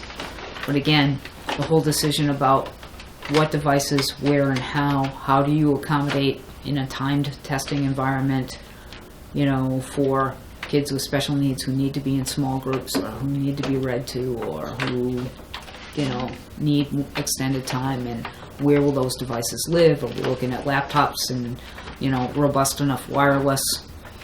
Those are all things that will have to be thought of in terms of getting ready for 2019 in the next couple of budget cycles. So getting back to this, when I reviewed all of this material before I came to the meeting, my initial thought was sticking with MCAS seems to be the way. It feels like it's a more logical decision. But as we're talking through it, I have the same concern that It just gnaws at me. and it's gnawing at me too that the hold harmless is significant. Because that puts you as a district in a whole other place with the state. And if we have the 3 through 8 kids consider this more of, just a transitional year, when they go into next year, they're going to be so much more prepared for PARCC when we are held accountable. But Right. again, the district is not held accountable, but the students, whatever grade they get from this, we don't know the exact implication for the students. If they just, if I could get, 10 from MCAS, but I get 2 from PARCC, no one's going to say, well, you know what, don't worry about it, we'll keep you at your 10 that you could have gotten. Just, Well, I'm confused about what you think the ramifications might be when you're in grade 3 through 8. especially because we, again, just said that we are not fully adjusted to our new curriculum. Our students may not respond the same way a mature district may respond to the same questions. So when you look at a comparison, whether or not the district is compared to others then becomes, well, it's an important point, but it becomes moot from the student's perspective, because student will see that he or she is a 2, whereas somebody else is a 5 here. But it all depends on how you market this. to the students, to the administrators, to the teachers, to the students. If we're communicating this to the students, to parents, and saying, look, don't worry about the grades. This is a transition year where the district is not being held, we are being held harmless. This is a huge transition. So taking some of the pressure off the kids, I think that matters in how we communicate this. I mean, whenever I've talked to kids about testing, and I did it when I first came here too, was, I said to the kids, this is not testing you, this is testing us as a school district to see how well we are teaching you. So I'm just going to tell you to try your best and to not worry about it, because it's really a test of us. And every school I walked into where I talked to the kids about this, that's basically, except for grade 10, because it does count for them. Right. And that's not going to change. But, with the little kids, I just said, are you nervous about that? Well, yeah, don't be nervous. This is just telling us how good a job we are doing teaching you. So why are we then worried about a few questions from PARCC that will be in MCAS if we really don't? Because if we're going to be going a level lower, that's basically on us too. Well, let's You are say- held accountable. I It is understand that, different. but if we're going to bite the bullet, we have to bite it both ways. Right. If things are going to go down, things are going to go down, and we're going to have to solve that problem too. We can't just, for 1 year, I think, Right. just believe that if we make things stay the same way they are, if there is a problem underlying our current status, that's going to go away. It's going to remain, and we're going to have to address that problem regardless. If you were to drop to a level 3, the state will put its hand into this district, and there will be expectations around curriculum, around instruction, and whatever that will be lifted from your control. You need to understand that as well. I agree. But again, To me- my question is still, but do we think we're going to fall into that? And I mean, we've got to make predictors of the kids we have and what we're doing. Do we think we're going to do that? And I don't want to think we're going to. If we think we're going to do that, we should do something about it and make sure we're not in that predicament. So I'd rather be more positive rather than thinking of the few questions of the 100 and some that may be there. I think just deploy from the state to get everybody to switch over to this. And why can't Granby do what Granby feels we need to do what's best for our kids? It seems to me we need a little bit more time to get ready for this. Yes, it's going to happen. There's no doubt about it. We're going to do it then. But in the meantime, we stay with the status quo. And yes, you're going to have some questions in there and so on. And that's what I feel. But I've been out of it a few years too. So based on that, will the number of questions that they may throw into MCAS, will it remain a surprise until the tests are administered? They're all Is that- questions that are a surprise. They're all And there's secure. Oh, no, the They number of mentioned- PARCC questions. Yeah, Or are they well, going to say... they- we're gonna have- they will not reveal that in advance of the test. No. Okay, so even Because if that's a we test ask for an security extension, issue. we're not going to Yeah. get it. Yeah, Well, that's a test test security. security We won't issue, know so they will not know that until after the kids take the And test. everyone's going to have different questions, Right. There's different forms, and, you could be answering 3 PARCC questions, you'll be answering 3 others, I might be answering a couple, somebody, they're all going to be mixed in there. I don't know which ones are which. But there's still going to be multiple choice, I'm sure, kind of thing for most of those anyway, so. I still don't think that the state, is going to set districts up to fail. It doesn't make them look good either. It doesn't make the whole state. I mean, we're one of the leading states in the country as far as testing goes, right? And the level of our progressiveness in testing. I just don't think it's in the state's best interest. I get putting on some PARCC tests questions, but is it going to be 50? I don't know. They say some, or they say a small number. I don't know what that means. It could be, there are 2 questions on the ELA test. I don't know. And like Jim said, every kid, there's usually 2 or 3 different forms of the test, so not every kid has exactly the same test. Sometimes there's 10 or 12 different forms. It used to be. Yeah. They still have that same many? Number, yeah. Yep. Like, wow, you had to, Yeah. you had to go through them, and some of the kids who were getting the group lessons needed all the same form, being read to and so on. It was mind-boggling. Yeah. It's still going to be mind-boggling. So in terms of pros and cons, I just speculated a few. What do you see as potential pros and cons of PARCC? Well, I think again, we brainstormed and I sort of put those in that memo. I think the pro is obviously the hold harmless provision is the biggest thing. is it better at this point in time just to get the kids used to this assessment while we're in a hold harmless place? You know, minuses, obviously the questions are very different. It is a timed test. I worked in Connecticut where they're all timed tests. It's not that big a deal to have a timed test. And they have the accommodation. Right, and you have the Yeah. accommodation for extra time should a student need that.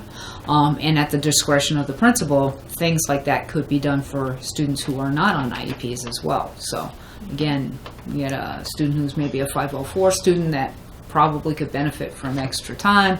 Mr. Cavallo could make that decision that, you know, that child should get that accommodation as well. So, you know, I think the minuses we thought about was the number of transitions. So we have MCAS now, we're going to have MCAS with a little park, and then we're going to have whatever our MCAS 2.0 is, which is going to look a lot more like park than MCAS. That's I think, a given.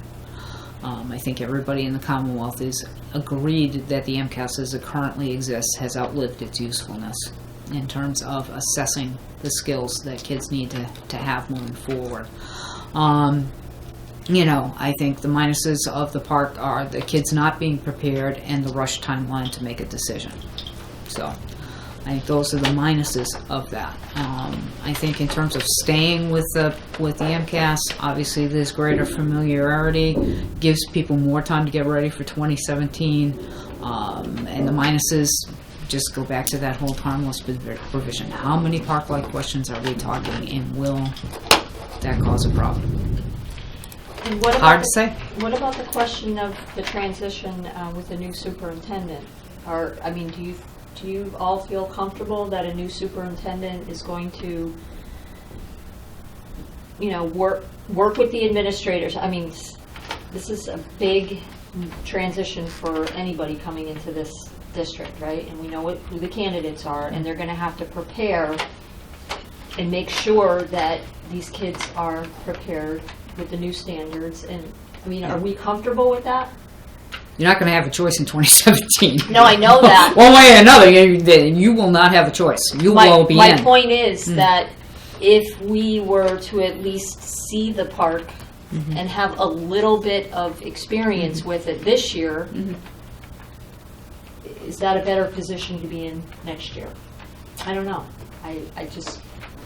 Yeah. Because the staff will have that under their belt next year. Right. They'll be able to make more informed recommendations about teaching methods and everything else. And there are released questions from this past year, questions that they decide they will not use again, that are out there. There are some test prep materials that Pearson, who's the park vendor, has put out there that, you know, if you were to say, let's do this, teachers could take a look at the kinds of questions that would be asked and at least have a sense of that and be able to, between now and the end of April, start that work in earnest. So, What's the sense of other, not that we have to be like anybody else, but what's the sense around us? I know some people went to Park last year, so they're already in the Belchertown pipeline. went to Park. They actually did better than they did on prior versions of the MCAS. And when that discussion was being had, we went through this same thing. Yeah. If this is the wave of future testing, why are we going to wait? Let's jump in and do it and see what it's like. And again, Chicopee, that was his feeling as well, was let's jump in and see what it's going to be like. And he told me on Friday that they did better than he thought they would. And that really surprises me because, I mean, Chicopee is, you know, that's a huge district. Yep. But again, I think it was several superintendents at that time saw the handwriting on the wall and realized, because we were told when this whole thing first started that 2017, the MCAS as we know it will sunset and be replaced by something else. So I think people said, well, here's the next generation test. Connecticut went with the Smarter Balanced Assessment Program, which is another group of folks that have been trying to come up with an assessment system. You know, they abandoned basically their own homegrown tests and went with the Smarter Balanced Assessment. So I think everybody understands that the current assessment systems in states need to sunset because they don't represent truly what it is we're trying to now start to ask kids to know and to be able to do. So, the question is, when do you do that? Do you do that at a point where you can choose to do that, or do you wait until you have to do it, basically? I mean, honestly, the main thing that is throwing me off is the lack of information on how this will impact the students. I mean, as much as we don't know about some other things, like what's going to happen if we throw a few PARCC questions into MCAS, or districts being held harmless. There is nothing in this presentation that says, well, it means this for the students. We understand what it means for the districts, but I don't know what it is. It may mean nothing. Right. But they don't say that either. I'll give you a traditional example. Since the MCAS was built, for some reason there is a disconnect. There has been a disconnect between the state framework and that 7th grade bloody math test. And 6th grade math looks great. 7th grade math, they tank. And it has been since the test was administered back in the late 90s. And that has never fixed itself, really. And that's a statewide trend. And I have yet to find a 7th grader who was scarred by backpedaling, I guess, on the test. So my final question is, since you had this meeting, did you have a vote or show of hands, the majority leaning one way or the other? Is there anything that you can share with us? Because senior leadership team wise, I think in the end there was sort of a leaning toward PARCC only because of this is the wave of the future and because of the held harmless provision. Like I say, the 3rd grade teachers, Deb had said that she had spoken to them, and they were all in favor of going towards the PARCC since that's the way they're going to go. And it's sort of like the first experience in testing anyway, so these kids are not familiar with any sort of testing. They're in 3rd grade at a different point because this is their first test. So. Right. But if you go by that, then basically, general statement, 4 through 8 is sort of saying, let's sort of keep it the way it is for another year. Well, yeah. Oh, wait a minute. But after the senior leadership team meeting, I do know that Jen went back and spoke to the grade level leaders and just said, there's kind of a leaning in the direction towards PARCC, and this is why. That people said, oh, okay, maybe we should think differently. I don't know that there was overwhelming support for thinking differently, but I think if teachers thought if they were going to be more under the gun from the state because we had backpedaled. And there's a difference between making a decision to keep something the same because of your fear of change and making the decision because it's the right decision to make. And I guess... Well, the change is coming anyway, so right. they know Right. that. I They mean, know there's that. The really, change is even coming. we can fear all we want. well, I just know, try but and- I'm basing this on the statement you made that you think that there is some fear of change here. Yeah, yeah. So I think it is relevant to the discussion. Yeah, that's a definite, based on the opening day ceremony when we put to bed the 2 phrases, we've always done it this way and we've never done it this way. We can only talk about the history of what has happened. Do you have a recommendation? What's your gut feeling? My gut is jump into the pool. That's my gut. But, this is a policy decision. This is in your court. Can I ask you a question real quick? Go ahead. Okay, so if we go to PARCC next year, then the year after that is going to be like a totally different test again, right? Like not entirely different, but it'll be kind of similar to PARCC. It'll be but more it'll similar to still be- PARCC than MCAS, I think. Okay, And- so yeah. it'll still be a different sort of test, Yeah. though. Mhm. Okay. Yeah, And so of course, either way, that's 2017 is going to be another transition, whether you're in PARCC or you're in MCAS. There's going to be a transition in there. But I think you will see it look more like PARCC than not. That would be my gut. Yeah, philosophically, I think the intent is to base it more on what we are teaching in the classroom. Again, But a standardized test is a standardized test. I mean, regardless of what is being said, everyone's going to teach to the test at one level or another. And we had this conversation when they first introduced it, and we went to the initial training too. And I think Glenn was there, and everybody else. Just we were talking about the same things. So, okay, I think we had a good amount of conversation. I'm assuming you're expecting our vote because we're not going to ask for an extension, and the deadline is the 18th, and we're not going to meet. That's what we would typically want to do, before right? that, right? Yeah. Well, again, to postpone a decision one way or the other, just either should you decide to make the switch, then that just shortens the time frame. This is exactly what it is. If we're going to make the decision, we may as well make it now and be done with it. Agreed. So, is there a motion?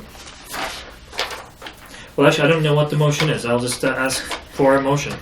With regard to testing for the spring of 2016. Right, but it's going to be a motion One or the supporting one or the other, exactly. So I will leave it up to whoever wants to make the motion. I will make a motion to transition to PARCC for grades 3 through 8 for this coming spring. Is there a second? I'll second. All right. I mean, we can still continue the discussion if you want to. Oh, that's fine.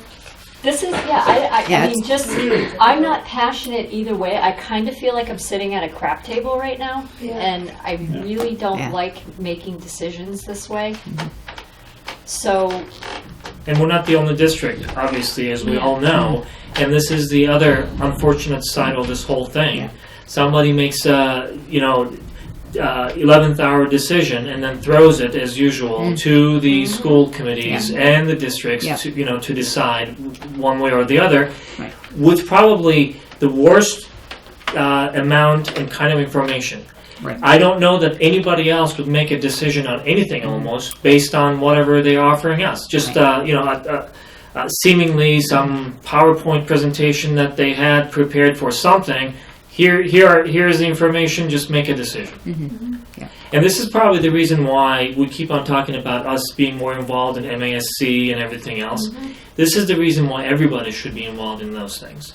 Because the less we talk about these things, the more folks are, not that they're going to listen to us until it comes to that threshold, but we don't really get to talk to these folks, let them know about our concerns, and this is what happens. We're just going to do what's best, what we think for our people. Exactly. So at this point, that's what we're going to go with. So for the record, the two reasons that I keep coming back to for pursuing the PARCC is the hold harmless clause and the transition with the new superintendent next year.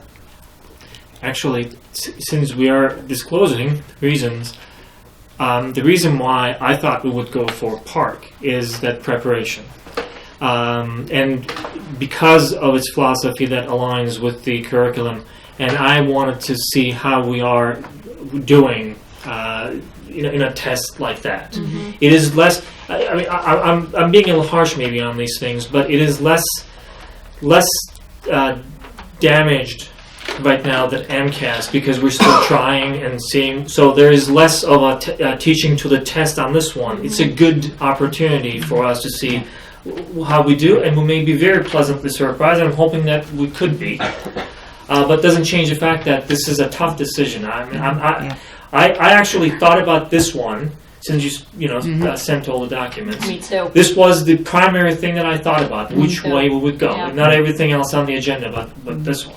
If you look at it this way, it's almost like seeing the final exam before you have to take the final exam. Yeah. In a way. And, and we had the teach to the test discussion at senior leadership team. And in my mind, if we are a key literacy in the 21st century is helping kids to discern what is true because of the proliferation of information that's out there. To be able to help kids search for the truth and know what is true so that they can respond to informational text, which is a huge component of the new framework. And if teaching to the test means that's what we're doing with kids, I'm okay with that. Because that's a critical 21st century literacy skill. With the proliferation of information that's out there on the web, kids have to be able to read text and be able to discern what is true or to craft arguments in some way or another and communicate those to other people. An example of authentic learning, I thought of you over the weekend, Emery. I got a tweet about the Portland Press Herald in Maine. A group of middle school kids, at the time that there was a demonstration in Paris on climate change, took to the streets of Portland with their protest signs about climate change and marched from their middle school to City Hall. So they had to come up with chants, when, what do we want, climate change, when do we want it now, and the whole thing. The kids were interviewed in interviews, and talked about how they would personally try to reduce their carbon footprints.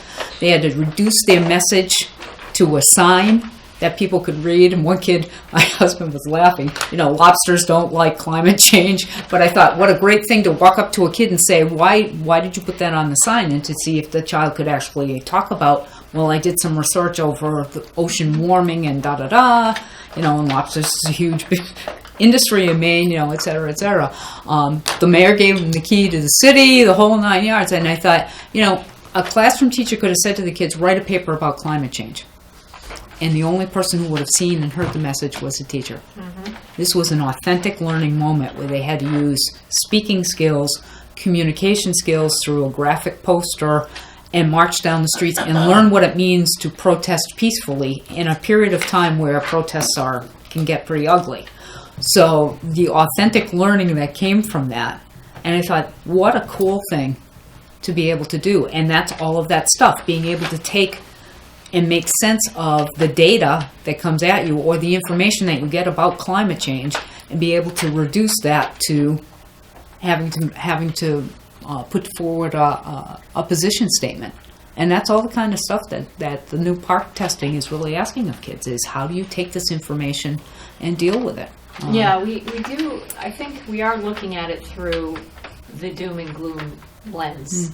And I don't know, just hearing from what your conversation with the Chicopee superintendent, it does make me feel a little more optimistic that maybe the PARCC test is heading in the right direction. Yeah. Belchertown, it was in the Sentinel. They did better on the PARCC I read than that. they did in the MCAS. So. Well, the PARCC decision's been made for them already. They won last year, so of course they're doing PARCC again this year. So right. they're in a... But they were in this same boat, a couple of years ago when... Right.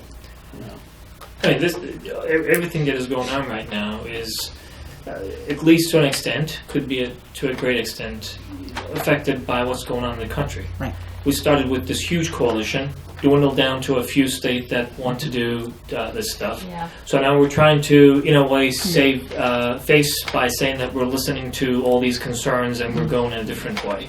The vendor may change from Pearson to somebody else, but it's going to be, again, just they're going to put another bid out there. Somebody else is going to come in and they're going to create their test.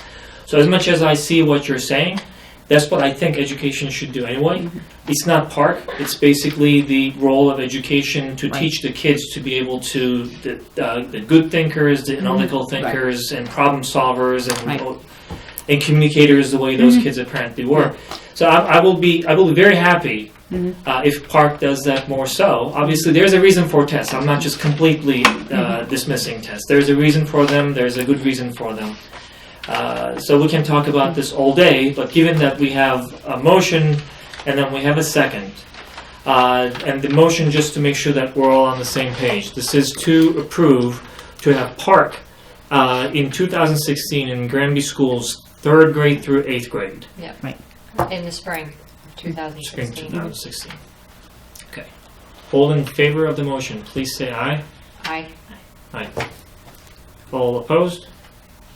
Okay. Good first day, but... No, actually, thank you for Yeah. making a point. That's good. Okay. If Maria was here, probably could have been 3-2, just to show that, this is not really something that should have been thrown this way. And I could have been the second voting answer too. I still am not sure. Anyway, I don't like what PARCC test is that time. It's my biggest, one of my biggest issues with it. yeah, Bit of No, and I transition thought, into it. honestly, I thought that was a big deal, but if you Thank look you. at the survey results here, Yeah. kids didn't think it was a big deal. Yeah, and I like I would've say, thought- Connecticut's been time since forever, and it happens, you know. So, Well, and I think if you think about it, you can do it much quicker on a computer. yeah, but we just don't have the Well, I capacity know that. right now to Yeah. do that. So, you know, we will choose the paper-based test, and then there are links with regard to system requirements that we can take a look at. But I think we're going to have to start taking a look at how we're going to bite that bullet. Yep. Do you want to take a brief recess? Since no, I think Jim's gonna be right. okay, Can't get going because we have some other potential discussions too.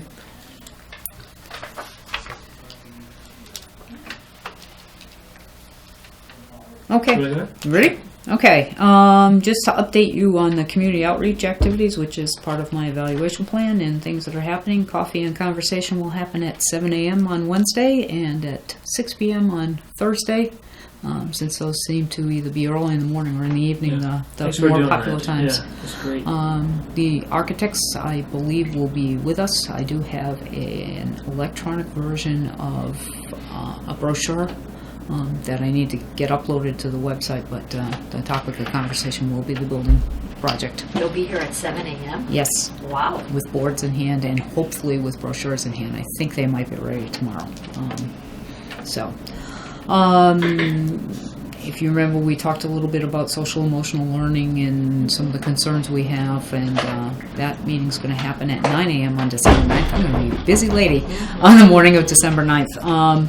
I have heard from some of the folks that we have invited to the table. I'm not sure we'll have a large group, but at least we'll have a start on a conversation about that issue. I got a very lengthy email response from Donna Dennett of Children's First and the concerns that they're seeing with young children coming through the door around this same arena.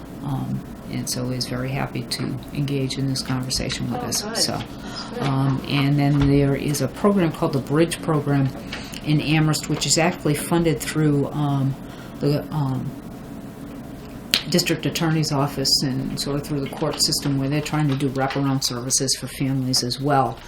They're bringing a couple of representatives to the table. The folks who did the trust building activities with the middle school kids the day before Thanksgiving from the Beckett Corners YMCA, they're coming as well. So there is some interest on the part of folks to be able to begin to engage in this conversation. Both the police and fire chief are going to come, as well as our own senior leadership team and social worker and, Boy, I and would kind love of to that. be at that, So. but I'm going to be in Hatfield. Yes, you are having fun. So, I'll keep you posted as things unfold. We're going to sort of lay out what we've been talking about as our concerns, and then see what it is that people have to offer and how we can partner with them to be able to help. We're seeing a definite uptick. The restorative center is a busy place in this building. Yeah. And we're seeing some things. Deb's seeing some issues with kindergartners who are coming to school with no prior preschool experience, who, just getting them to attend, let alone having certain skills, the things are not there. I did hear also from the collaborative, because they do some parent workshops, and they're not able to come but want to be part of future meetings that we have. So I was encouraged by that, to say the least. Well, I really appreciate you doing that. I think it's really important. Well, you're not going to have academic success if the social emotional health isn't in order. So Thank you. That's just the reality. And then the day before Thanksgiving, Chief Anderson stopped by to see me, and had told me that at that point, the week before, there had been 5 opioid overdoses in Belchertown and 3 in Granby. and he's very concerned, and he's very concerned about our kids. So he would like to be able to come in and do some work with kids in small groups around more of the physiological implications of being in the world of opioids. He said it's not that the police can't do this, but those conversations tend to be more law enforcement oriented. You know, this will get you arrested, this will get you behind bars. He really wants his EMTs to talk to kids about this is what it does to your brain and to your body. And he thinks taking that tech would have a powerful impact on kids. So he originally said juniors and seniors, and we just recently got back some data from that latest PNAS survey that was reported to you last year. And kids have made decisions by 11th and 12th grade. So we said to him, what about like 8th grade, 9th grade, or 9th, 10th, or whatever? And he's very open to doing that. He would like to do some sort of a thing with classes, and the school nurse here is actually going to do a unit with the phys ed folks on CPR for the students, and we thought that might be a good opportunity to, as part of that unit, bring this in as well. Hi, if you're doing CPR, these are the guys who are going to come pick up the victim anyway, and while we're at it, let's have a conversation about this as well. And hopefully maybe even do something for parents so that parents are aware of what we're talking to kids about. But the chief is very concerned, which, to have the fire chief walk in and say, I'm really worried, and I'm worried that kids are going to be making bad decisions, and if I can do something to stop that and not have to find somebody in the bathroom at Cumberland Farms, because that's where they found a few people down and out for the count. The problem today is different. It's heroin and pain medication. There's no stigma anymore. Right. Yeah. And the other problem too is there's a bad batch going around right now that has been laced with fentanyl. And fentanyl is the most powerful pain medication on the planet. And that and heroin is a deadly combo. And there is a batch floating around in the valley right now. And so, emergency responders, and I'm not sure what the ratios are, and of course nobody's measuring any of that. They're just throwing some in for the heck of it. But it's a real issue, and it was just nice to see the chief be concerned. And I happened to be here that afternoon, and so did John. So I asked John to come down, and John was very much in favor of us doing something. So that's just another thing on the community radar screen. Another thing that's not listed here, but did come up last week, is this community cabinet compact thing, which I learned about from an email by Mr. Martin, who requested a meeting of folks with the Department of Revenue for next week, and I gave some dates, and I said, well, we got superintendent candidates coming through the district and whatever else, so told them when I was available. And so the meeting has been set for December 16th at 10 o'clock in the morning. And then, I thought, I'm not even sure what this is about, so I did query TMS to see if they knew, and it was relatively new to them as well. In the meantime, I got a second request from Mr. Martin asking for all copies of all employment contracts, which of course they're public records, so we complied with the request. And so then I went to the Department of Revenue's website to sort of dig out what this whole thing is about. So I did send an email to Mr. Martin and to Mr. Bale and just said, could somebody please explain to me what's going on here, because I had no knowledge prior to being asked to go to this meeting and hand over these documents that this was even out here. And I said, we have not talked about it as a school committee or whatever else. So Mark and I went back and forth in several emails. His perception is that this was not supposed to be a school activity, but I said, but somebody somewhere is expecting us to be at the table, otherwise I wouldn't be asked these questions. So I did pull down the information that is there on the DOR's website, as well as the actual agreement that Granby did sign. But they signed the end of August, right? So now you're just finding out about this now. Yes. need something tomorrow. Like you have nothing else to do, right? Well, and I I did say that, you know, I do have enough on my plate to choke a course here, so if somebody could help it. I don't know where the schools fit into this. I'm a you little know? confused. I mean, I see the other information you pass along, education, best practices, energy and environment, financial. What specifically is he? Well, I guess those were the menu of best practice things you could sign on for. So if you look at Granby's application, they're looking at maximizing energy efficiency and renewable opportunities. They're looking at long-range planning and forecasting for finance purposes. And then they're looking at regionalized and shared services. Yeah.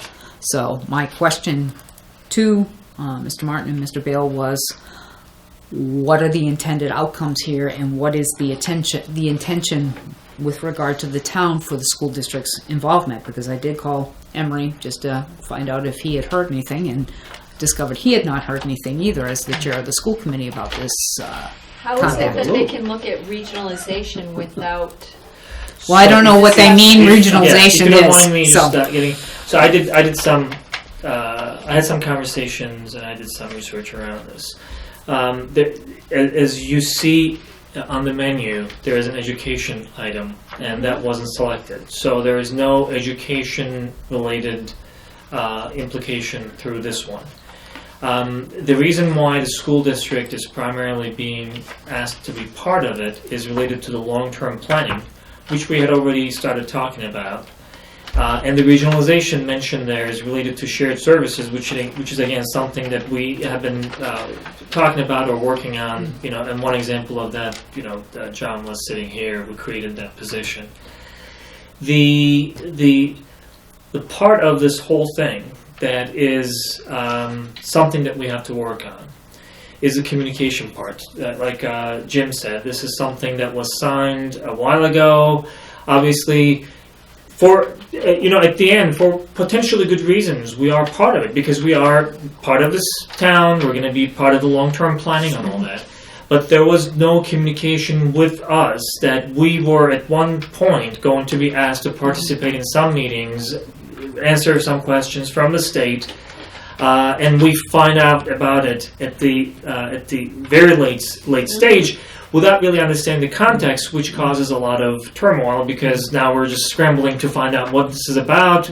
We did not ask for anything about regionalization. How can you make decisions about regionalization without the school committee around the table? But I found out at least that it's none of that. But until I found out, it took some extra work to do that. So I think, again, the opportunity is for all of us to make sure that we communicate all these things in a timely manner, effectively, efficiently, so we're all on the same page. I mentioned the same things to folks that I talk with. So I hope and I know that we're going to have that type of communication in the future. This is almost a learning experience, but at least from a tangible impact perspective, this doesn't do anything to the school district. This doesn't involve anything related to education. This doesn't involve anything related to the regionalization of the school district. Well, I mean, you throw out the word regionalization. Right. Exactly. I mean, Sorry. Yeah. When I read the top act, I was like, not to think that way.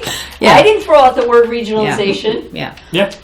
Well, No, that's absolutely. That's what, when we first talked, actually, that was the first word that we focused on because we did not know what it meant. Right. Take it back to 1990, I think. Thinking back to that's the last time we talked about that. Yeah. So.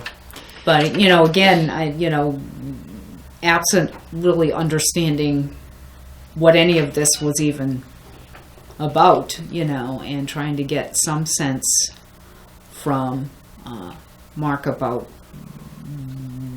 what, if any, role we are supposed to play. I don't mind going to the meeting on the 16th and at least finding out what this is about and that kind of thing, and then bringing that back to you so that you at least have a sense of what it is we're supposed to be doing. But I still, after several email exchanges back and forth with Mark, am not quite sure what role the school is supposed to be playing, the school district is supposed to be playing in this.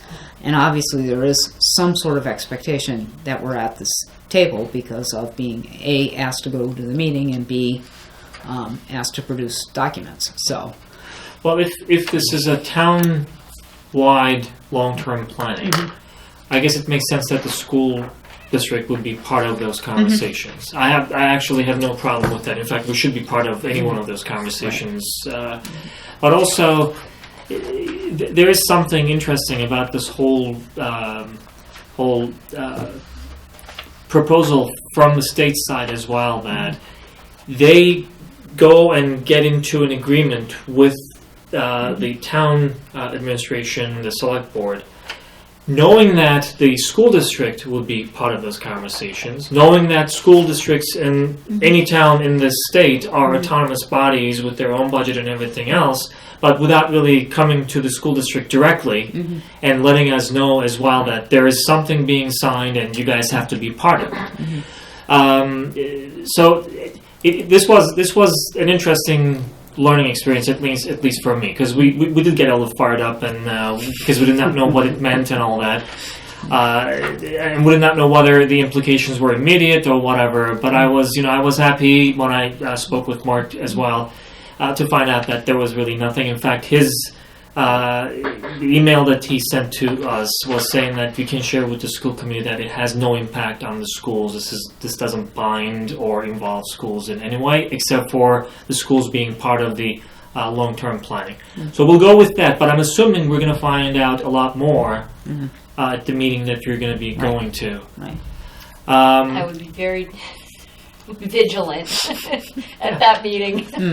Well, and again, I mean, there's only so much, obviously I'm going to have to bring this stuff back to you because on June 30th, I'm out of the picture and you've got somebody new coming through the door. So And this how is, that all plays itself out, I don't know. and I'm a little, and So my I'm thing would, concerned about that. well, my thing is that, I can be on a fact-finding mission, if nothing else, on the 16th, and then on the 21st, let you know what happened, and then you'll have to make some decisions as a body at that point. Right. So what we know is that by now we made it very clear for us to be able to make any decision on anything, not this, I mean, even on anything on our agenda that we talked about today. We need to have enough information. We need to have some educated decision. That's why we spent, 45 minutes talking about the exams and this and that. But aside from that, I think, at least from our perspective, we can hold anybody accountable, but we can primarily hold ourselves accountable. I would suggest, and I think that we are doing a good job role modeling in the fact that we are sharing whatever is available to us. The strategic plan, we had several meetings with the finance committee, which we will have more of soon enough. Collaborating with the select board and all that. These are things that as a community we're just learning. And because, when you think about it, this is not really the way things happened until very recently. So I look at this as a learning opportunity for us. Where an opportunity to communicate in a timely manner was missed, but I am now comfortable that it doesn't have any impact or it doesn't usurp any of the responsibilities of the school district. But I'm curious to find out what it means, and I'm hoping that you're going to find out more when you have that meeting. Because you do have a strategic plan with some specific goals and objectives that you want to accomplish over the next 3 years. If this is going to send you in some other direction, I think, if it's congruent with what you're trying to do, that's great. If it's not, then that's not so great, so. We'll find that out. Right. Yep. So that's this is Thank the you. last piece of connecting with the community. Do you need any help with the school building project? Are anybody else coming? No, but if you want to come, you're welcome to do so. You don't have new models or anything, right, to show anybody? Just the latest renderings that we saw at the last meeting because the submission has gone in Right, okay. to the MSBA. So Do you know, are you getting, excuse me, any feedback from people whether they're coming or not? They don't have to RSVP. No, right? they don't. just show up. So I told Chartwells not to make a ton of coffee. Although we did offer to, and I have to call First Student tomorrow, but just to let them know the date. But First Student was kind enough when I had originally scheduled these to say that if a parent with a West Street child wanted to bring the child with them, they'd pop them on a bus and take them over. So. Excuse me. So I have a suggestion, given that it's around 8:30 or so, and given that probably we're going to spend a little more time on the superintendent search part, would anyone mind if we go and do the standing report section very quickly and be done with it and leave the superintendent search to the last, to the end of the meeting? Okay. Yeah, just a quick thing on upcoming business. Obviously, you all and you now have a hard copy of the capital plan, and I'll put that on the next meeting agenda. I have not heard anything from the capital planning committee, so I don't know when any meetings will take place, but certainly just review what we were able to cobble together in short order. Given the communication, the exceptional communication in this town, you may have to follow up with the capital plan, though, just to find out if there is a meeting scheduled, or just a suggestion, because Point well taken. So and that's a very, very good point, because I think the way it is received and perceived is that we're submitting a plan. It's almost, for us to be able to do certain things, this is what we think we need. It is almost immediately perceived as we are requesting this amount of money from you right now without any discussion, conversation. Right. No, this is our plan. Right. We need this to be able to do these things listed on this particular plan. So it would be a good idea for us to emphasize and re-emphasize those points and follow up on these. So. And if, we can't do all of this, well, then we have to break it out into phases and, If you'd phase like, one. I'll follow up on that. Okay, great. Thank you. I'll just follow up to make sure I talk to somebody on the committee. Okay. They've received it, because I don't want to hear later on that we got this, but now we had all these questions, and they'll give you a notice, 3 hours notice to come prepared with it. So Yeah. I will just ask and Yeah. make sure Okay. they're all set. What do we need to know? Yeah. Give us Yeah. a timeline. Right. And I did submit everything electronically, and I do have hard copies. I just haven't gotten them down to the town Right, just hall, wanna which make I'll sure, do okay. tomorrow. Cool. Thank you. Follow up on that. So moving to the standing reports. On the collaborative, I actually skipped the last meeting of the collaborative. It was the same night as the girls' soccer game, so I said I'll make a decision and go to the game as opposed to going to this one. But I know that we have a new finance director who was approved. She was the deputy finance director, and she's very seasoned, very capable. So she's now the finance director of the collaborative. The next meeting, as far as I know, is in January, because we meet every other month. And hopefully I will have something from that meeting. Policy Subcommittee, unfortunately we could not meet today because of an emergency. So we don't have any update, but we shared where we are, where we were last time, and that's unchanged. We are continuing our work on Section I. Right. Do you want to try and meet on the 21st at 5? 21st is next week? What is it? 2 weeks. 2 weeks. 2 weeks. Oh, that's the next school committee meeting, right? Yeah. So that's a 6 p.m. meeting, which means we'd have to meet at 5. Let me get back to you on Okay. that one. I'll even feed you. How's that? Well, will there be any leftovers at 6 o'clock? Sure, I'll feed you all. I'm good with that. I'll make you dinner. Something in a crock pot. Yeah. I think I can make it. Okay. But let me just I'll check with in. Marie Yeah. as well and see if that works for her. Only because I have a feeling that knowing how much we have to wade through, we may have to start meeting twice a month anyway. Yes. Just to get her done. Because 6 months is not a whole lot of time. Right. So, Yeah. okay. All right. Jim, did you want to? I missed the last meeting. I had a conflict. I had to leave. So I know it was sent in, but I don't want to give the wrong information. Yeah. No, the last meeting basically was Quick when I know. we had all the updates based on the new financials. There were some changes to the overall cost, and as a result, two things were done. One, basically the update on the financials. So the cost is now around $16,700,000 or so, the share of the town of Granby, minus whatever was already paid for the feasibility study. And the other change was to the design, because we had to make changes to the design to be able to reduce the dollar amount, the cost, to a more reasonable level.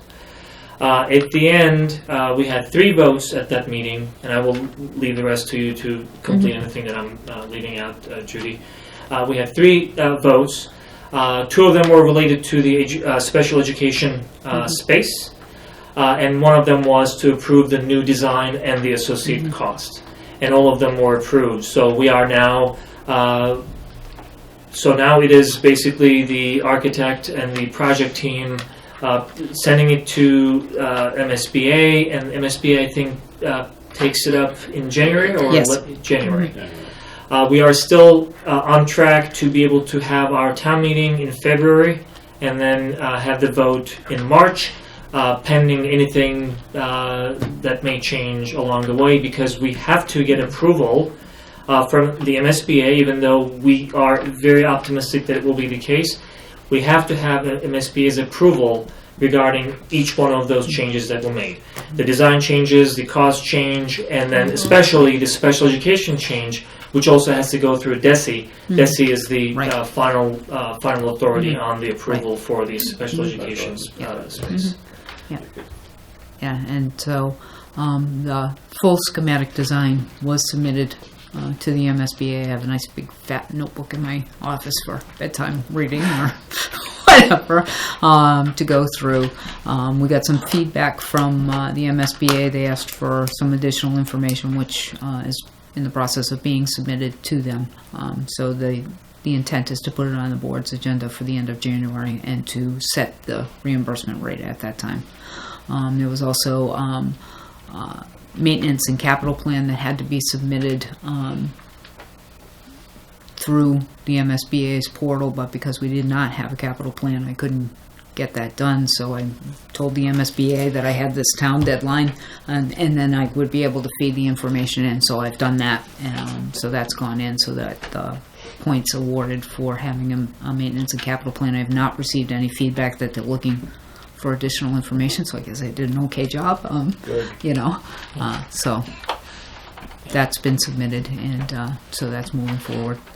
And those folks who have been watching the school building committee meetings are aware that there will be a lot more communication around the project coming up. The flyers, I believe, are ready to go. Ready, I guess. Yeah, I think they're going to be delivered tomorrow. Yep.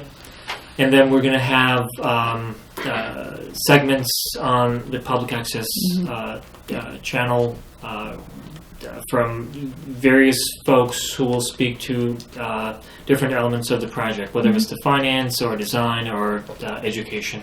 So those are coming up. Emergency operations. Yes, I have Plan I task had another force. conflict, and I was a bad boy, I couldn't make that meeting again. So. We had our second meeting. The first meeting, we sort of brainstormed a list of potential risks to the school district, different kinds of hazards. The consultant we're working with then took that and sort of put them into categories of things like natural disasters, fire, medical, infrastructure, could be caused by a person, anything from an active shooter to a bomb threat or whatever else. And so then we put the group into smaller groups and asked each group to take a look at 3 things. How could we potentially either prevent something from happening or at least mitigate against the potentiality? I mean, you can't prevent a tire falling off a C5 as it flies overhead, but you can be prepared ahead of time with a plan of how you're going to deal with something, or a tanker turns over on State Street, and releases something into the air. Well, you shut down HVAC systems that work. would not be a problem in this building because it doesn't work. But so we're all set. We've already prepared here for that eventuality. By default. Absolutely. Those kinds of things. And then what would we do to stabilize an incident should it happen? And then what would we do to restore to what would be potentially a new normal following the incident? So the group started brainstorming some ideas around the hazards this past time. So we'll continue to chip away at that and then come up with a comprehensive plan in something that we can then distill into sort of a one-page, something that can be easily dealt with. Because one of the things that they came to was, there was a lot of discussion around opioid overdoses and, kids or adults in the building or whatever else. And then somebody said, well, gee, this kind of response, somebody could have a heart attack or a seizure and it would be the same actions regardless of the medical issue. So you can kind of distill and categorize, so it makes it easier to follow the protocols without having to, I need to open my book before I know what to do. So to do something that's a little more streamlined in the end, but to have something that's comprehensive in all of its parts.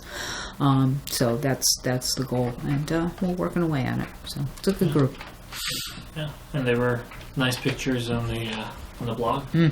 Yeah. And just related to this, let me say it one more time. I'm sure that there were some similar activities in the past, but because I don't know about those, I don't want to be unfair, and just those were appreciated as well. But I really appreciate the fact that you are bringing all these brainstorming sessions and different types of analyses, introducing new tools and techniques. And I love the fact that in those pictures I've seen a lot of familiar faces, some of whom were also part of the strategic planning process. I'm hoping that those are the folks who will, by virtue of their contribution and involvement in these sessions, will continue to be part of the school community and whatever decisions we make in the future. So thank you for spearheading that. I appreciate Making it. a lot of connections. Yeah. A lot of connections. Well, and I think that's key. part of the goal, is to do that. I did send out an email to town department heads and board chairs about the 3 superintendent receptions, telling them Great. when they Saw that. were, and that they might want to think about themselves or some other representative coming to them, since they would have to be working with this person, that they could at least get a chance to meet the candidates and get a feel for them. Did you get any response? I did get a response again from Russ Anderson, who just wanted a little more detail about whatever, and so if it's not him, I'm guessing somebody from the fire department will come through, which is good. And probably Chief Bouchard will be here, since he Yeah. was involved in the Yeah. search process too. So it's good. Yeah. Again, just as Jim Yeah. said, it's good connections Right, throughout. Thank you for so, that. Finance committee, board of health, council on aging, just said, come in and meet these people. These are people, one of these people is the someone you're going to work with, so. And I told them that, certainly you would value their feedback Absolutely. in terms of Absolutely. their Yeah. perceptions of the candidates, so. Honestly, we're going to get into that section. Are we all set with the updates? As we get into this, this is another my preface and part of my frustration with some of these processes. They are at times convoluted and very restricted processes. The communication process, what you can, you cannot reveal, how you can decide on certain elements of the conversation, even the questions and this and that. So, I'm going to wrap it to what you just said. Absolutely, any feedback, any conversation that anyone wants to have with these 3 candidates, and then provide us with feedback, Right. is actually probably as valuable, if not more valuable, than the a pre-formatted interview that includes so many questions, because we don't see all those things. We only ask so many questions, and then we get answers to those questions. Right. But the feedback that we get from everybody is very, very important. And I did send out an email to all staff about when the candidates would be in the schools, and that, again, you were looking for feedback. And I think the principals were going to try and have people feed things to their team leaders, who could then feed to them what people thought about the different candidates. Because you do have 3 very different Yeah. people, which, you know, is good because that gives you some variety, you know, of who you think people are going to resonate with. You know, because really when you get to this point, you have 3 finalists who can do the job because they wouldn't have gotten this far if they couldn't do the job. It's now about what's a good fit for you and what's a good fit for them. And that's where you're at this point. So I did take the questions because I did go back and double check the open meeting law, and you do have to do all of this stuff in open session now. That once you get past the preliminary stages, there's no more executive session. So these were... Even coming up with the questions. So... Left over here. Some of these from what Glenn had sent initially? Well, this particular set of questions was in the packet that you had gotten from Al Wishart. And then Glenn also had that book I seen in hard copy, and then I had another copy of it in my office. These are some other questions that MASC has put forward. These are not the questions that were deferred to school committee. These here. These I are the didn't final have questions. those. I didn't have those, but you had talked about trying to go deeper on some of these, so that's why I brought these back out. And then these other questions are just model questions that came from some of the information that Glenn Is that right? gave to you. So, I thought there were 2 different pages. so I will be your official note taker, and my understanding is that one of the nights, and I can't remember which one, Glenn himself can't be here, but Pat will be here to meet the candidate and get the candidate settled and all of that kind of stuff. And Glenn will be here the other 2 nights, but one of them he can't be. So this will give you a place to start, and I'll just make notes. And I told Glenn that I would send him, you know, whatever it is you decided. I really wish that we had the other list of questions. Do you have it in your materials? Because I went Not- looking for I it. have a different folder for the school committee, I mean, for the search, and I did not bring that folder with me tonight. Okay. Well, these But are they ones may that be- you had they may written but be did in- not use, Dan, that Glenn sent us? Are those the ones I'm looking at? The ones that you have in front of you are the questions that we asked Right. You used these already. in the initial interviews. Right. So those, But the only reason why I brought them back out was because Deanne had said there may be some that you wanted to dig deeper on, so I just, yes. whatever. And then this came from some of the packet of materials, this other one that's stapled, that Glenn had shared with you, with regard to potential questions as well, so. Well, there were some questions that you had on your list, but did not use them. Yes, because we felt, the committee That's felt that fine. they were, they would be more appropriate for the school committee to ask. These were the 6 questions that Glenn sent along to us, I have? Yes, and it says specifically in It's just parentheses, school committee. Yeah, we're deferred and referred to the school committee for consideration Right. for public interviews. Can Those are you the ones print- you're, Can you print that not somehow? from here, I don't think, but it was in the email Glenn sent to us on, the one you found. Remember, I wasn't initially, didn't get it to you before, had them forwarded to me. Yeah. It was the one from, November 23rd. November 23rd. I don't know that I got that, but let me go in and look. So that may be You might part not of the have got problem, is I didn't get a copy of it. Let me just, November 23rd it came. It says There were next, 3 next attachments. steps. Next steps. okay. So let me get into my email and I'll see if it lives there. If not, I could at least have one of you forward it to me and we could put it up on the big screen. Oh, that's So this printed is, here. Right? No. It was on there's 3 attachments to the email. I don't remember that one. I'm wondering if I did not, This if is, he didn't copy me on that. this is a little bit different than this. Okay. I got that one. November 23rd, eh? There's 6 questions. Here we go, we're getting close. Evaluation, PAG community assessment, justice, emergency management, class size. I thought those were the ones that we were. You have that, right? yeah. Which one are you looking at? The first one is the same as we have. The first attachment. I did not get that email from Glenn, so if somebody could forward it to me, and then Yeah, I can I'll even send it at right least now. project it. I can't print from this printer because I'm not mapped to any of the school printers.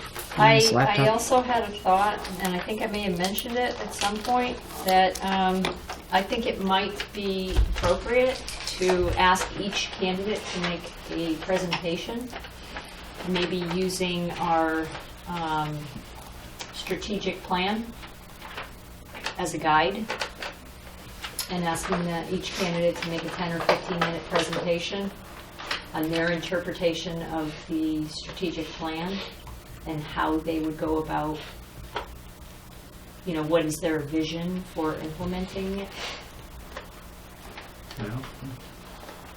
I would like to see, as opposed to just sitting, asking questions and answering, I would like to see a broader range of skills. Yeah. No, I actually like the idea. I don't know if it's something that is done. My only concern is that, again, there are so many restrictions to this thing that I don't want to be doing something that is not supposed to be done. Other than that, I like the idea. Okay, so the stapled thing is the model. It comes from this document that has the model questions in it. It's towards the back end of it. So I don't know if this is the same thing you were looking at. Go back. Because these came from like pages 31 through 33 of that larger document. Wait a minute. That's the one that's titled Developing Questions for Superintendent Candidates, and it's a 30-some-odd page document, that second thing. This is actually extrapolated from that. Okay. Because that's like pages 31 through something else, but if there's a different page I should be looking at, I can certainly do that. It just looked, as I read through this, like that last section, the 2015-16 model questions, almost looked like they were questions for a final interview, so...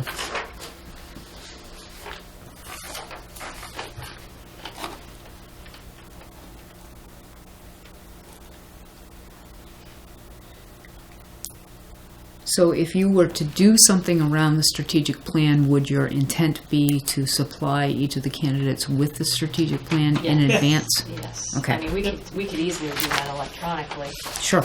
But again, I as far as Emory's concerned, I don't know the level of detail as far as is it something we can do? Do you think Are there there is any anything? regulations against it? Can we? Oh, to do a scenario-based Yeah. question? No. I've done that a lot with candidates. I did that in Belchertown for both a data administrator and a tech person. We gave them a scenario, gave them some time to... As a matter of fact, the data administrator, we gave it to them ahead of time, and they had to come in and do a presentation. I worked at Mount Holyoke, and whenever we were hiring administrators, they used to do a full job talk. It was a 30-minute presentation with 30 minutes Q&A with faculty, and we would bring students in. Not that we would go that big, but just as it was standard to do that kind of a talk. I'm wondering if, again, this is so restrictive. Sometimes I get concerned about it because normally in an interview, these are not the same people. So the questions that you would normally ask would be different, catering to their background, better understanding. This is not to damage these folks. This is to better understand how, as you said, how they fit. Right. And their way of fitting will be different depending on their background, their experience, their personality. But we have no opportunity. It's almost like you ask the same question to everybody. Okay. So I like that idea from that perspective because it broadens it and it responds to different skills. But aside from that, I wonder if we could have them present something else, speak to something else. Not only speak to our own strategic plan, on which they're going to have a lot of speculation because they don't know. Whatever research they do probably will be it. But maybe there's something, and I don't know. I would look at you if you have any examples like that, where they may speak to some work that they've done, some plan that they put together, what the thought process was, what the process that they followed was. They can maybe walk us through some work that they have put together, or they facilitated the way you are doing right now with all these things. Yep, you could certainly do something like that and ask them. Well, some of that may come up through The questions general you questions asked. and, Yeah. maybe some simple follow-up question or something. But I mean, if we want to use the plan, then they would need to get it and Yeah. have to know that, hey, I mean, this is the plan, so they're not going to say this is lousy, this is terrible, I Right. can't do this, but just give us their comments on it, I guess, how they perceive themselves working within this strategic plan, I guess, would be a good thing at some point in the question. Well, It doesn't have to be the first thing, I suppose, but it could be. The It should be reality in of it there. is that, this person is going to lead Live us. with that, yeah. And I think we need to have high expectations and high standards. Yeah. when And we're not only choosing they're that going to lead us, person. that's a great point. They're going to have to live with that document because That's it's it. our strategic plan for the next Absolutely. 3 years. I want Right. to know how they're interpreting our strategic plan. Because they're going to essentially take that as strategic plan and implement it, or Right. do No, their I like best to that. I implement like that. it. Right. Right. So, And how- things you would be looking for would be, do they get the understanding that the mission is what is, the vision is what you want it to be, and that these are beginning steps to move you from point A to point B. And granted, there's a lot about the strategic plan that's not, flashy, flash in the pan, whatever. And it's because there's some grassroots basic stuff that has to get done before you can even begin to talk about flash in the pan. And I So- want to know if this person can read through our strategic plan and interpret our philosophy. Interpret the philosophy for our district and take that information and make a presentation on how he or she would implement that philosophy. I mean, this is a big question. See, this is why you like PARCC. Because It's true though, Yes. right? I mean, Phrase it as a PARCC question. anybody Yeah. reading our strategic plan can make Yeah, I see what you're saying. some interpretations about how we want to run our district. And we need to know what that person is thinking. Yep. So how long will this interview be? You are in the driver's seat. You're Right. starting at 6:30. Yeah. The only one, here's, again, where in fairness to people, you have one candidate who does have a time constraint. Right. You got a 90-minute block with one of them because she has to be out the door because the commissioner is coming to Southbridge. Yeah. I'm going to tell you something. So, 75 minutes for an interview. I mean, and we discussed this. We processed this afterwards. That's about all one person can That's handle. enough. Okay, Right. good. You know, on the person on I'm the glad you're not receiving going the end. other direction No, because no, I no, no. agree. yeah. Because you That's do- too long. You 75 want to stay minutes. focused, and Yeah. I found myself, if the answers are running too long, you really have to work at, okay, I gotta really focus here, and Yeah. it's 6:30 at night or 5 o'clock at night. right. and- And they've had a full day We've got a of full day. meeting Exactly. with everybody. Yeah, so I think Yeah. it's, and we made it, we learned, okay, this is how the process is gonna work. Right. You have 75 minutes, we brought a clock in, so, they could keep an eye on it, Right. and And it's sometimes, and again, I don't know, how these three individuals interviewed, but sometimes people get off on a tangent and somebody on the committee almost has to play that role of timekeeper and just say, sometimes it's hard to get the breath in. I think, Jim will attest to, we had a candidate like that where I had to wait for the guy to take a breath when I finally said, we need to move on because the time for the interview is Yeah. almost over and we have a lot to ask you. So again, somebody who can sort of play that role of timekeeper, we're going to need to move on here. So if you were going to say, we'd like you to give a presentation, I don't know if you want to give them the opportunity to say, you can use PowerPoint or some presentation software if you want, or not. That's your choice. And we would have everything set up. And if they bring it on a flash drive, I'll just have this ready to go and they can just pop a flash drive in and be good, or while they're chit-chatting with folks, I can get, something opened up for them so that they're ready to go. Start the interview that way, and then go from there. Yep. So now that we established that, So how would you phrase the question to them? So I email them and I say, here's a copy of the strategic plan. The school committee is asking for a minute presentation of how you see yourself implementing. What are your thoughts on the plan? How And- you interpret our strategic Okay. plan and how you would go about implementing our Okay. strategic How plan. interpret- Does that make sense? Yeah. Yeah. and how implement. Okay. And I think, a 10 to 15 minute presentation is reasonable. yeah, 15 minutes Yeah. max. Yeah. Will be, yeah, I agree. So, 15 minutes max. And that, again, may be something where one of you may need to play timekeeper. My Right. graduate students, I used to do, this is 5 minutes, Yeah. this is 2 minutes. If I stand up, you're done. So yes, I do think it's important at the beginning of each interview that we give ground rules. Mhm. Saying it's going to be a 75-minute interview, if that's what we all agree to, and We're up to a 75-minute, yeah. yeah, up to 75-minute, and And the first 15 of which is going to be, or Right. maximum of 15 is going to Yeah. be your presentation on this, which will give us an hour to get through the rest of the questions. We have X number of questions, so think about 3 to 4 minutes for each answer, or 5 minutes for each answer, or whatever it is, based on how many questions you come up with. Yeah. Are we going to use those 6 questions that were left over? well, That people looked at those? Because yeah, I'm having trouble finding. Is that on the back of that?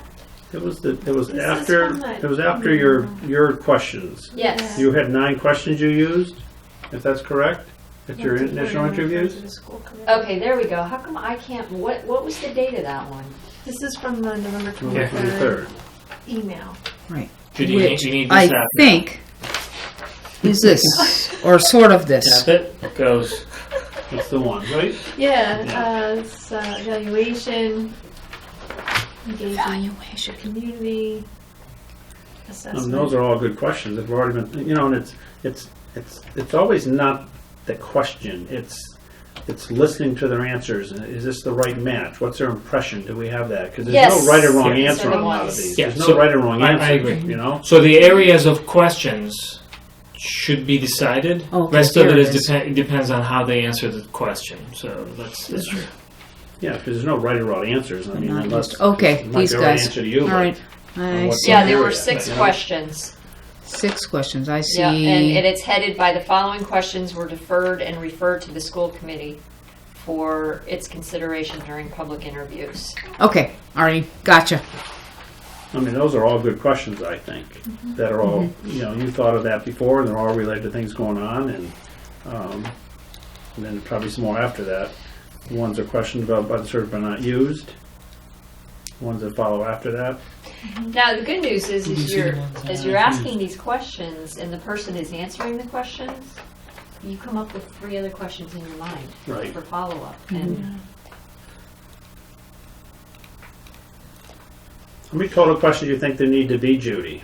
From your, I don't know in the past. In the past, they've sometimes over 10 questions mainly. That's it. I mean, you used 11 on your initial ones, Deanne, if that's correct. The 11 ones here. no, it was 9? it worked out to be 1, 2, 9 14. questions. 14. 7, 8, There were 9 here, so you must 10, have had 11, others. 12, 13, 14. Yeah, you had Yeah, 14. we had 14 questions. Yeah. And how long were your interviews? How long did that? Rough. Well, we allotted 75 minutes, and I would say most of the candidates took the full 75 minutes. But again, that's 14 questions. Right. We're already giving them one that's going to take a little bit of time, so we don't need that many more.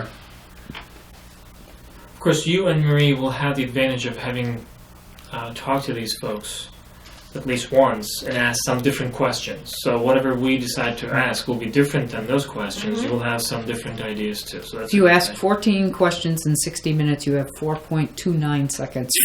4 minutes and 29. For each Four- question, yeah, for four- 6 questions. Yeah, 4.29 minutes for each question. I mean, that's That's a long answer. it is a long answer. And Although I have seen nobody says- people go way longer than that. Yes, and nobody says Yeah. we have to use the full 75 minutes. I mean, we No. just want to make sure Right. we give each candidate enough time Mhm. Yeah. so that they feel thorough in their answers. So, I mean, you've got those 9 questions that the subcommittee felt were important for you to ask.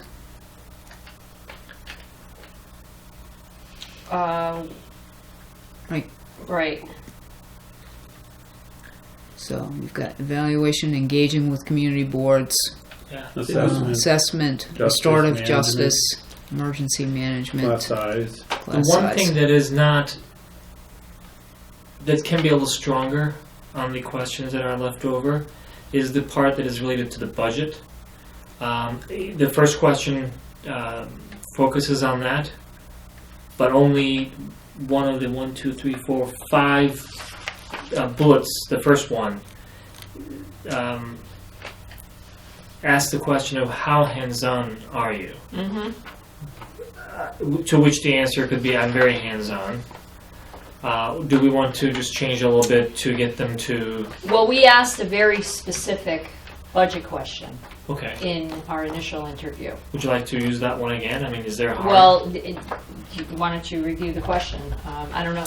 And, yeah, the question is, what would your priorities be in helping us run our district within its means while also making sure that we are offering the best quality instruction? That's a Please good talk question. about budget situations you have helped the district through, including any grant writing Did you experience. guys come up with these questions? Yeah. Nice job. We did. Yeah. It was a really good group. It really was. Very thoughtful and thorough. So clearly we need to ask more in-depth budget-related questions, and we knew that. Yeah. We knew that. But this was a good question to start. Right. But I agree that we need to have more discussion around budget.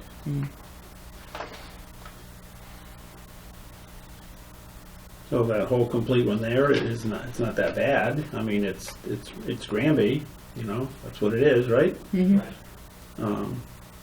So They're shorter questions, but I think they're all encompass a lot of things there. Yeah, and that's a good point. Some of these probably will allow us to cover multiple facets, but what I'm personally curious about is the leadership style, ability to manage the budget, put the budget together and manage the budget. Anything related to planning, especially strategic planning, so that's basically your future, connecting your vision to whatever you would like to do, and our vision is a brand new vision that we put together. And the last one would be communication. So if I have to pick 4 general areas, I personally would focus on those. And it looks like you guys actually did have at least one section on communication. I think I saw at least one question on strategic planning and all that. We can add a little more explicit question on the budget stuff. Do you want to use that question that was developed but not used with those 5 subpoints? I think it's a good one. I think there's no reason. The first one? Yeah, number 1, all of that. And do you want that letter B thing in there, or it says how do you approach change to superintendent's office procedures, or? No, I wouldn't worry about that. Yeah. Okay, so, use budget question. Because what MASC does, and I don't know if they did this the last time you were here, but they usually will take a printout of the questions and put it so the Yes. candidate can see them. Yep. So that as you're asking them, like this one has a 5-part answer to it, rather than them going, cripe, I can't even remember what the first part Yeah. was, let alone the fifth part. No, that's exactly what we did, and we made it very clear at the beginning of each interview that the list of questions is in front Yeah. of you. Feel Okay. free to review as you need to, Yeah. and because some of the questions are multi-part questions. Yeah. Yeah. Because that, having sat in the interview chair, that's a helpful Yeah. thing. So let me ask this question. The first bullet on that first question, related to developing and managing budgets. Would that speak to similar experiences based on what we know about these three candidates, or would that put some of them in a position where, because of their current position, they may not be able to answer the same way someone who is an assistant superintendent? No, they have to tell us what, they gotta answer as it pertains to their experience. Right, but here's what I'm trying to get to, I guess. I mean, at times, somebody's going for her first superintendent position and may not have as much hands-on experience in budget development and implementation. So they may have an idea, they may be very strong in the way they feel about it, they would like to go about it, but if we say, how hands-on are you, they're not going to speak to an experience potentially, they're going to be stumped because they do not have any experience. Whereas somebody else who is an assistant superintendent may have that experience. That's what I'm trying to understand. If you think that it's clear enough that they can find their own spin, that's fine. I think you will get a different type of answer from a Right. building principal than you will from a central office person. But I mean, Agreed. the Ed Reform Act of 1993 put principals in charge of their budgets. So a principal's going to tell you how hands-on they are in terms of, when I'm asked to come to the big table, this is what I do in my building. Here are the people I engage. And what you would be looking for is, how do they engage their teachers? How do they engage their school councils, who don't have any decision making but are supposed to review the budget with them? Those are the kinds of things. So you'll find it sort of on the micro level at the school level versus the macro level at the district level. But they can all speak to Yeah, this at absolutely. various levels. Okay, Yeah. that's what I wanted to Yeah. understand.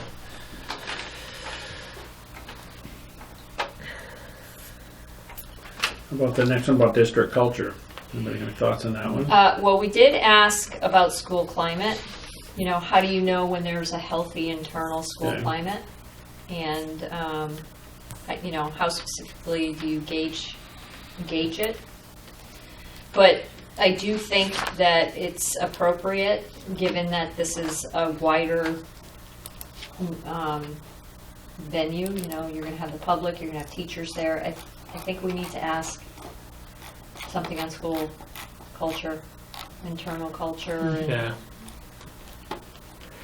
So, question. Would it be okay if we added that question that you just said you asked? Because, even though they answered before, gauging, things may go in different directions around us, but being able to gauge that and determine whether or not it's a healthy environment is in a way a skill. And we did not hear that answer. I think the other two could relate to that too, the other two that are here. So would you like to add that as a top bullet, then the other two follow up? Or, here's how I would massage question 2. Yeah, I would massage it by taking out the morale of the staff I was going to suggest statement. that. Yeah. And then I would, instead of restoring trust, unity and positivity, I would say, how do you go about building trust? Okay. Can we Yep. ask how have they in previous? Yeah, what you was could the say, culture like you know, previous, and were you how responsible? Yeah, how did you for build that? culture in the past, and Yeah. how would you do that now? How would you break down barriers of, we've got 3 buildings and 3 groups of people. How would you break down those barriers between the buildings, and how do you, obviously, you come in, you can't assume that people are going to trust who you are and what you do. You have to build that trust. So asking them how they build that trust, I think that's a good question. I would just sort of massage it a No, I little like bit. that. So. That's good.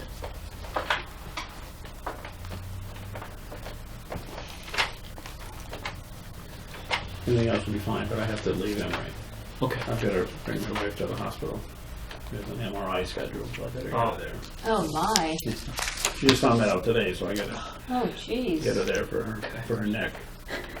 Sometimes nervous it's now. when the machine is open, and sometimes it's Yeah. at night. Yeah, in Springfield, so Yeah. and I any told her other that question it will be fine. done I'm by- And do you need any other help next week when the candidates come? Well, I'll you're talk the to you tour about guide, that. right? Well, I'll come in at some point and help out. I know I've seen the schedule, but Yeah. hopefully at some point I'd like to. Yeah, Come usually other searches that I've been a part of, whoever sort of tours them around kind of drops them at the next place they need to be and sort of acts as timekeeper to kind of say, hi, I need to scoop this person up and take them to the next place. I do have a problem on Monday afternoon because I have to go for a follow-up with the oral surgeon to make sure all is well. So that appointment's at 3 o'clock and it happens to be in Northampton. So I will be back to meet with her at 4:30, but I might be a couple of minutes late. So I just, and there's a break built in there. So it's just having to deal with that little blip on my radar All screen. right, well, I'll check with you, but I can certainly Yeah. try to come help out. Yeah. All right. Sorry. Thank you. Good luck. Thank you, Michelle.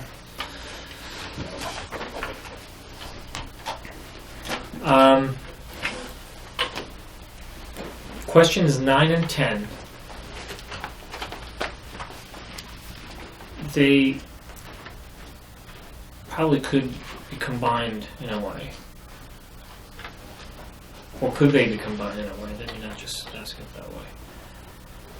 Because the first one is about dissemination of information. The second one is reaching out to the community. And the process being transparent.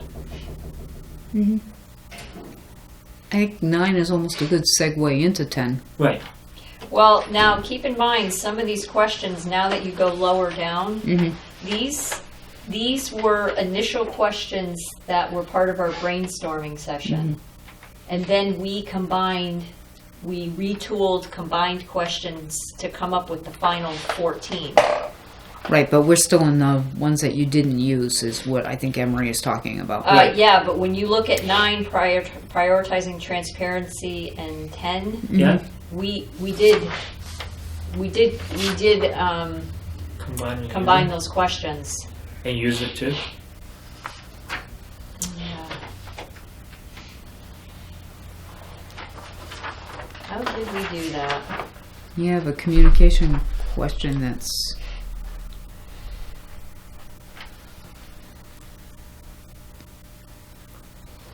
Those two look a little more detailed off of your communication All right, question. I feel like I'm missing something here.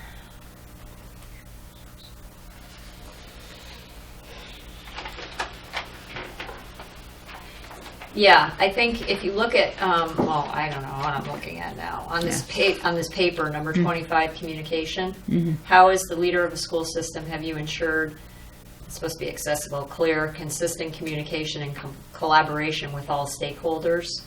And what benchmarks would you include in an entry plan to gauge success? It looks like 9 and 10 take that question but go a little bit deeper. Yeah. Yeah. So we, now that you're getting down to these lower questions, a lot of those were used in our final questions. So I'm not so sure us revisiting those and retooling them again. Yeah.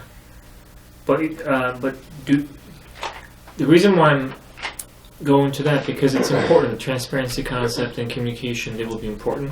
And the way you guys have a lot more details here could lead them to answer the question differently.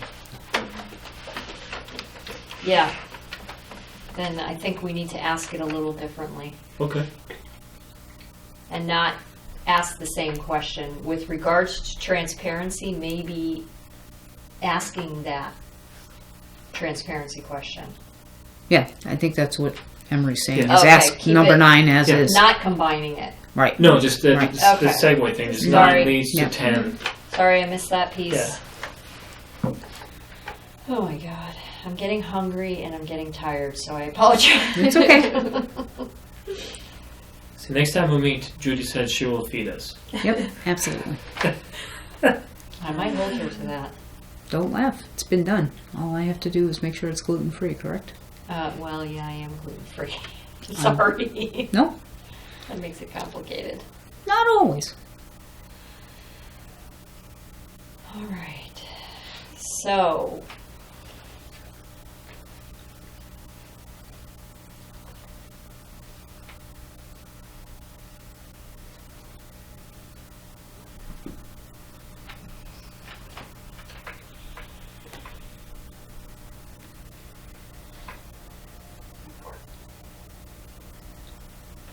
ideas? Can we say on the that prioritizing transparency, instead of saying how would you prioritize the data dissemination, how would you prioritize the dissemination of information, Sure. not just data?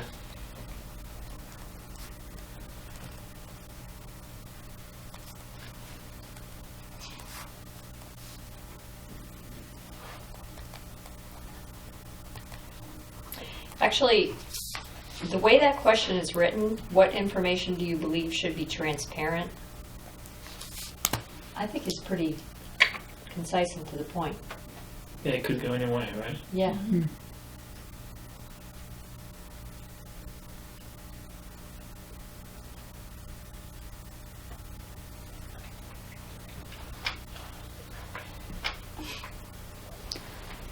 Well, the first question after their presentation, if it's that budget question, is really 5 little questions.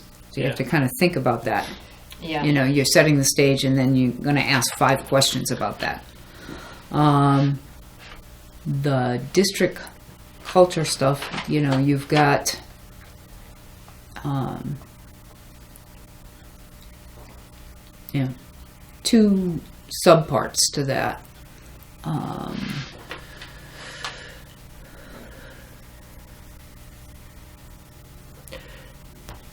So, Judy, under that first question, the last 3 bullets, could we just say how would you work with the business staff and how would you share important financial data with them? Mm-hmm. Yeah, you could take out number 4. Yeah, because 3 and 4, well,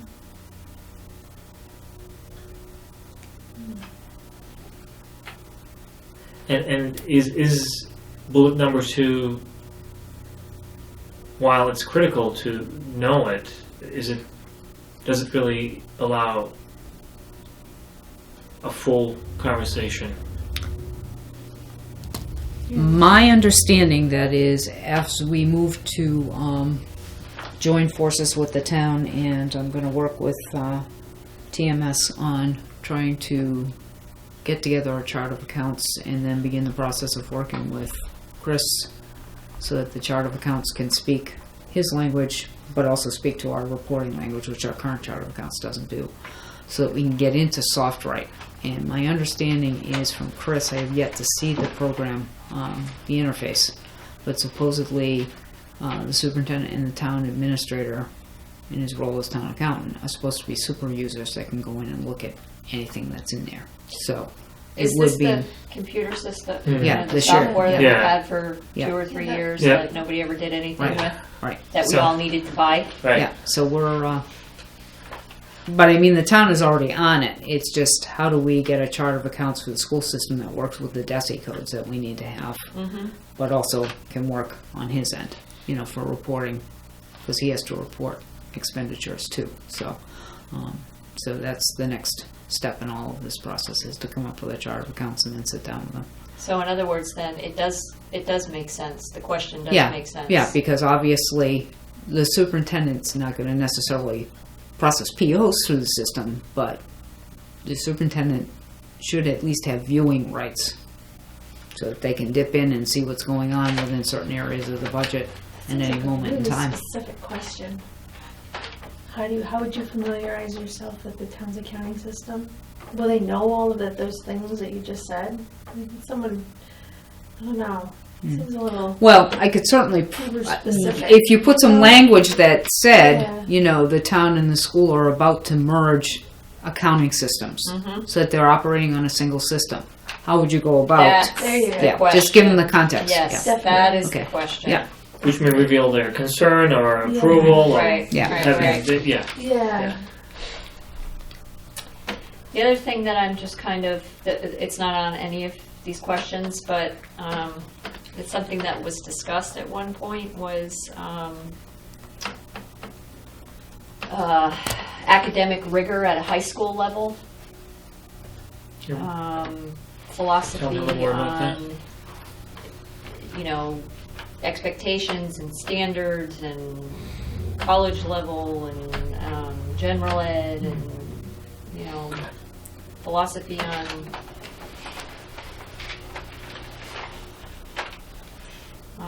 just academic rigor,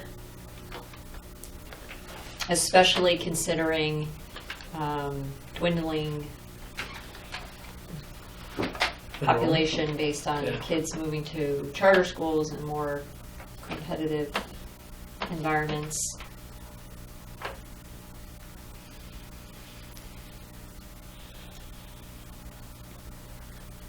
And probably one natural question is, what really makes a school district like this interesting to anyone, especially students? But you know, since they have an interest in being the superintendent, what really makes this one interesting to them?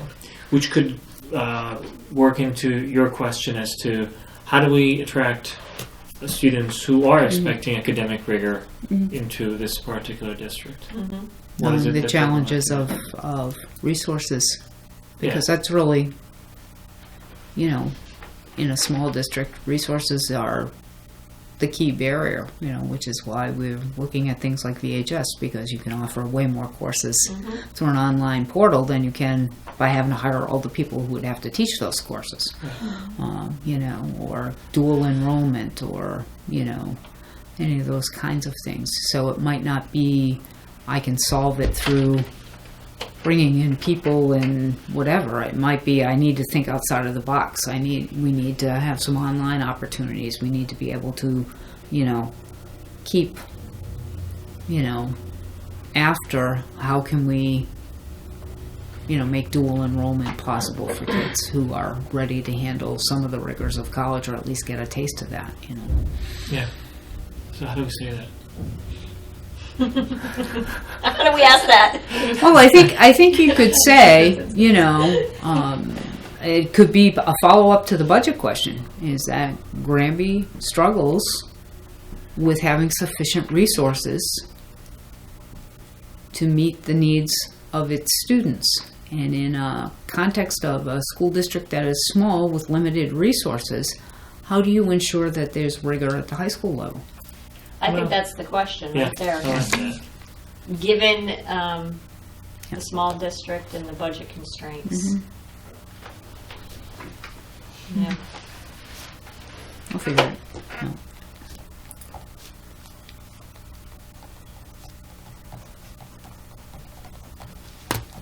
How many questions is that?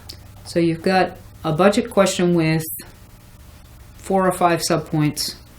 You've got then the limited resources small district question. You've got the district culture question, which has a couple of parts to it. You've got questions 9 and 10, which are a couple of multi-part questions. So when you consider all the multi-parts, you've got probably 4, 5, 7,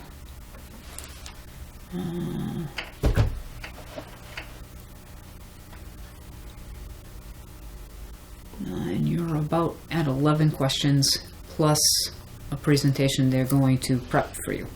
So you're probably starting to get right at it, and you also want to give them an opportunity to ask you questions. What questions do you have for us? I'd also like to hear a closing statement. Yeah. Well, or you could do it either way. Say, you know, would you like to make a closing statement? You know, we're going to give you the opportunity to make a closing statement, or ask any questions you have of us. Yeah, closing statements is good. I think, I would like to,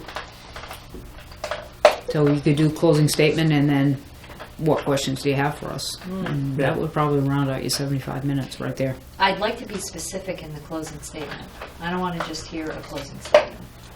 Do you know what I mean? I would like It more. would be nice to kind of hear what they come up with on their own. You know, it gives them an opportunity to say something they felt like they haven't had the opportunity to say. It gives them a chance to kind of have something, bring something to mind or to our attention that they have accomplished that we haven't asked about. It might be interesting to Or just give them a free, After having spent the whole day in the district, what are your something, impressions? you know, that they may want to respond to having been here all day. Yeah.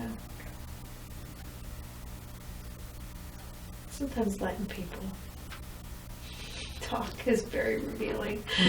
Versus What they giving them choose to a lot talk of about parameters. Yeah. is information that's Yep. worthy as well. So going to your point, should we consider getting them to incorporate some of their observations throughout the day? That's really thinking on your feet. Yeah. Yeah, because you could preface it. We'd like you, you know, you've spent the day in the district, you've had a chance to meet teachers and, you know, see kids and, you know, talk to members of the community, you know, so could you give us a closing statement that incorporates what your impressions are of the Your district? observations. Yeah, your that's it. observations after having been in the district for a day. Good. I like that. Okay. Okay. Jim doesn't know what is missing. Yeah. And just as an FYI, those 3 site visits here, I am not going to be around because I've had to switch my whole work schedule around Okay. to So- accommodate the evening interviews. The site visits this week, you mean? When they come here. Oh, no. I'm not Okay, expecting you folks to be okay, I'm here just- when they come here. No panic. Oh, no. It's like, no. I mean, Jim was going to try and Jim, take yeah, them Jim around, was- you know, okay. so I He think wants it's to, yeah. going to be a combo plan of whatever. I wasn't sure if you were expecting more engagement from the school committee. No, because it's a pretty busy day of them Yeah. getting, I just wanted you to see what the day looked like, that's all. Yeah. That's the only reason for I'll giving tell you you if that. that was me. Yeah, it's like you have to eat your Wheaties in the morning and just be prepared to blow through, Yeah. you know. I've told them all that there will be coffee in my office when they get to me, so I'll give them a little caffeine to Yeah. gear up. Yeah, and maybe, I would need, like 10 or 15 minutes to just like go back to some center, Well, that's why I gave, from all that stimulation. unfortunately with Cheryl, I was not able to do that because of her time constraint on the other end. But with the other 2, I at least gave them like an hour break to kind of like go off and kind of think about things before they hit me. But she's got that, the commissioner's coming to the Southbridge School Committee meeting. She has no choice but to get back. So that's why. Yeah. I Told her the coffee would be waiting when she got to me. So. Okay. He's good. So, Deanne, did you find the question that you wanted to add? Is that No, that was it. okay? So here's the thing. We always talk about feedback, and folks are going to provide feedback and all that. So we're going to have these things in pretty quick succession. How realistic is it, or how do they do that? How do these folks really tell us what they think? I mean, we had something similar when you guys came here after you left, Right. but is that what we do with this? Yeah, one? and because Thursday's agenda will be interview with, and then it will be Okay. deliberation and, decision on the candidate. So, I've told the principals if they can't be here for all 3 interviews, they at least need to be here Thursday night because you need to hear from them. The senior Good. leadership team. You need to hear from them because obviously they're the ones who are going to have the most contact with this person. So you're definitely going to need to hear from them.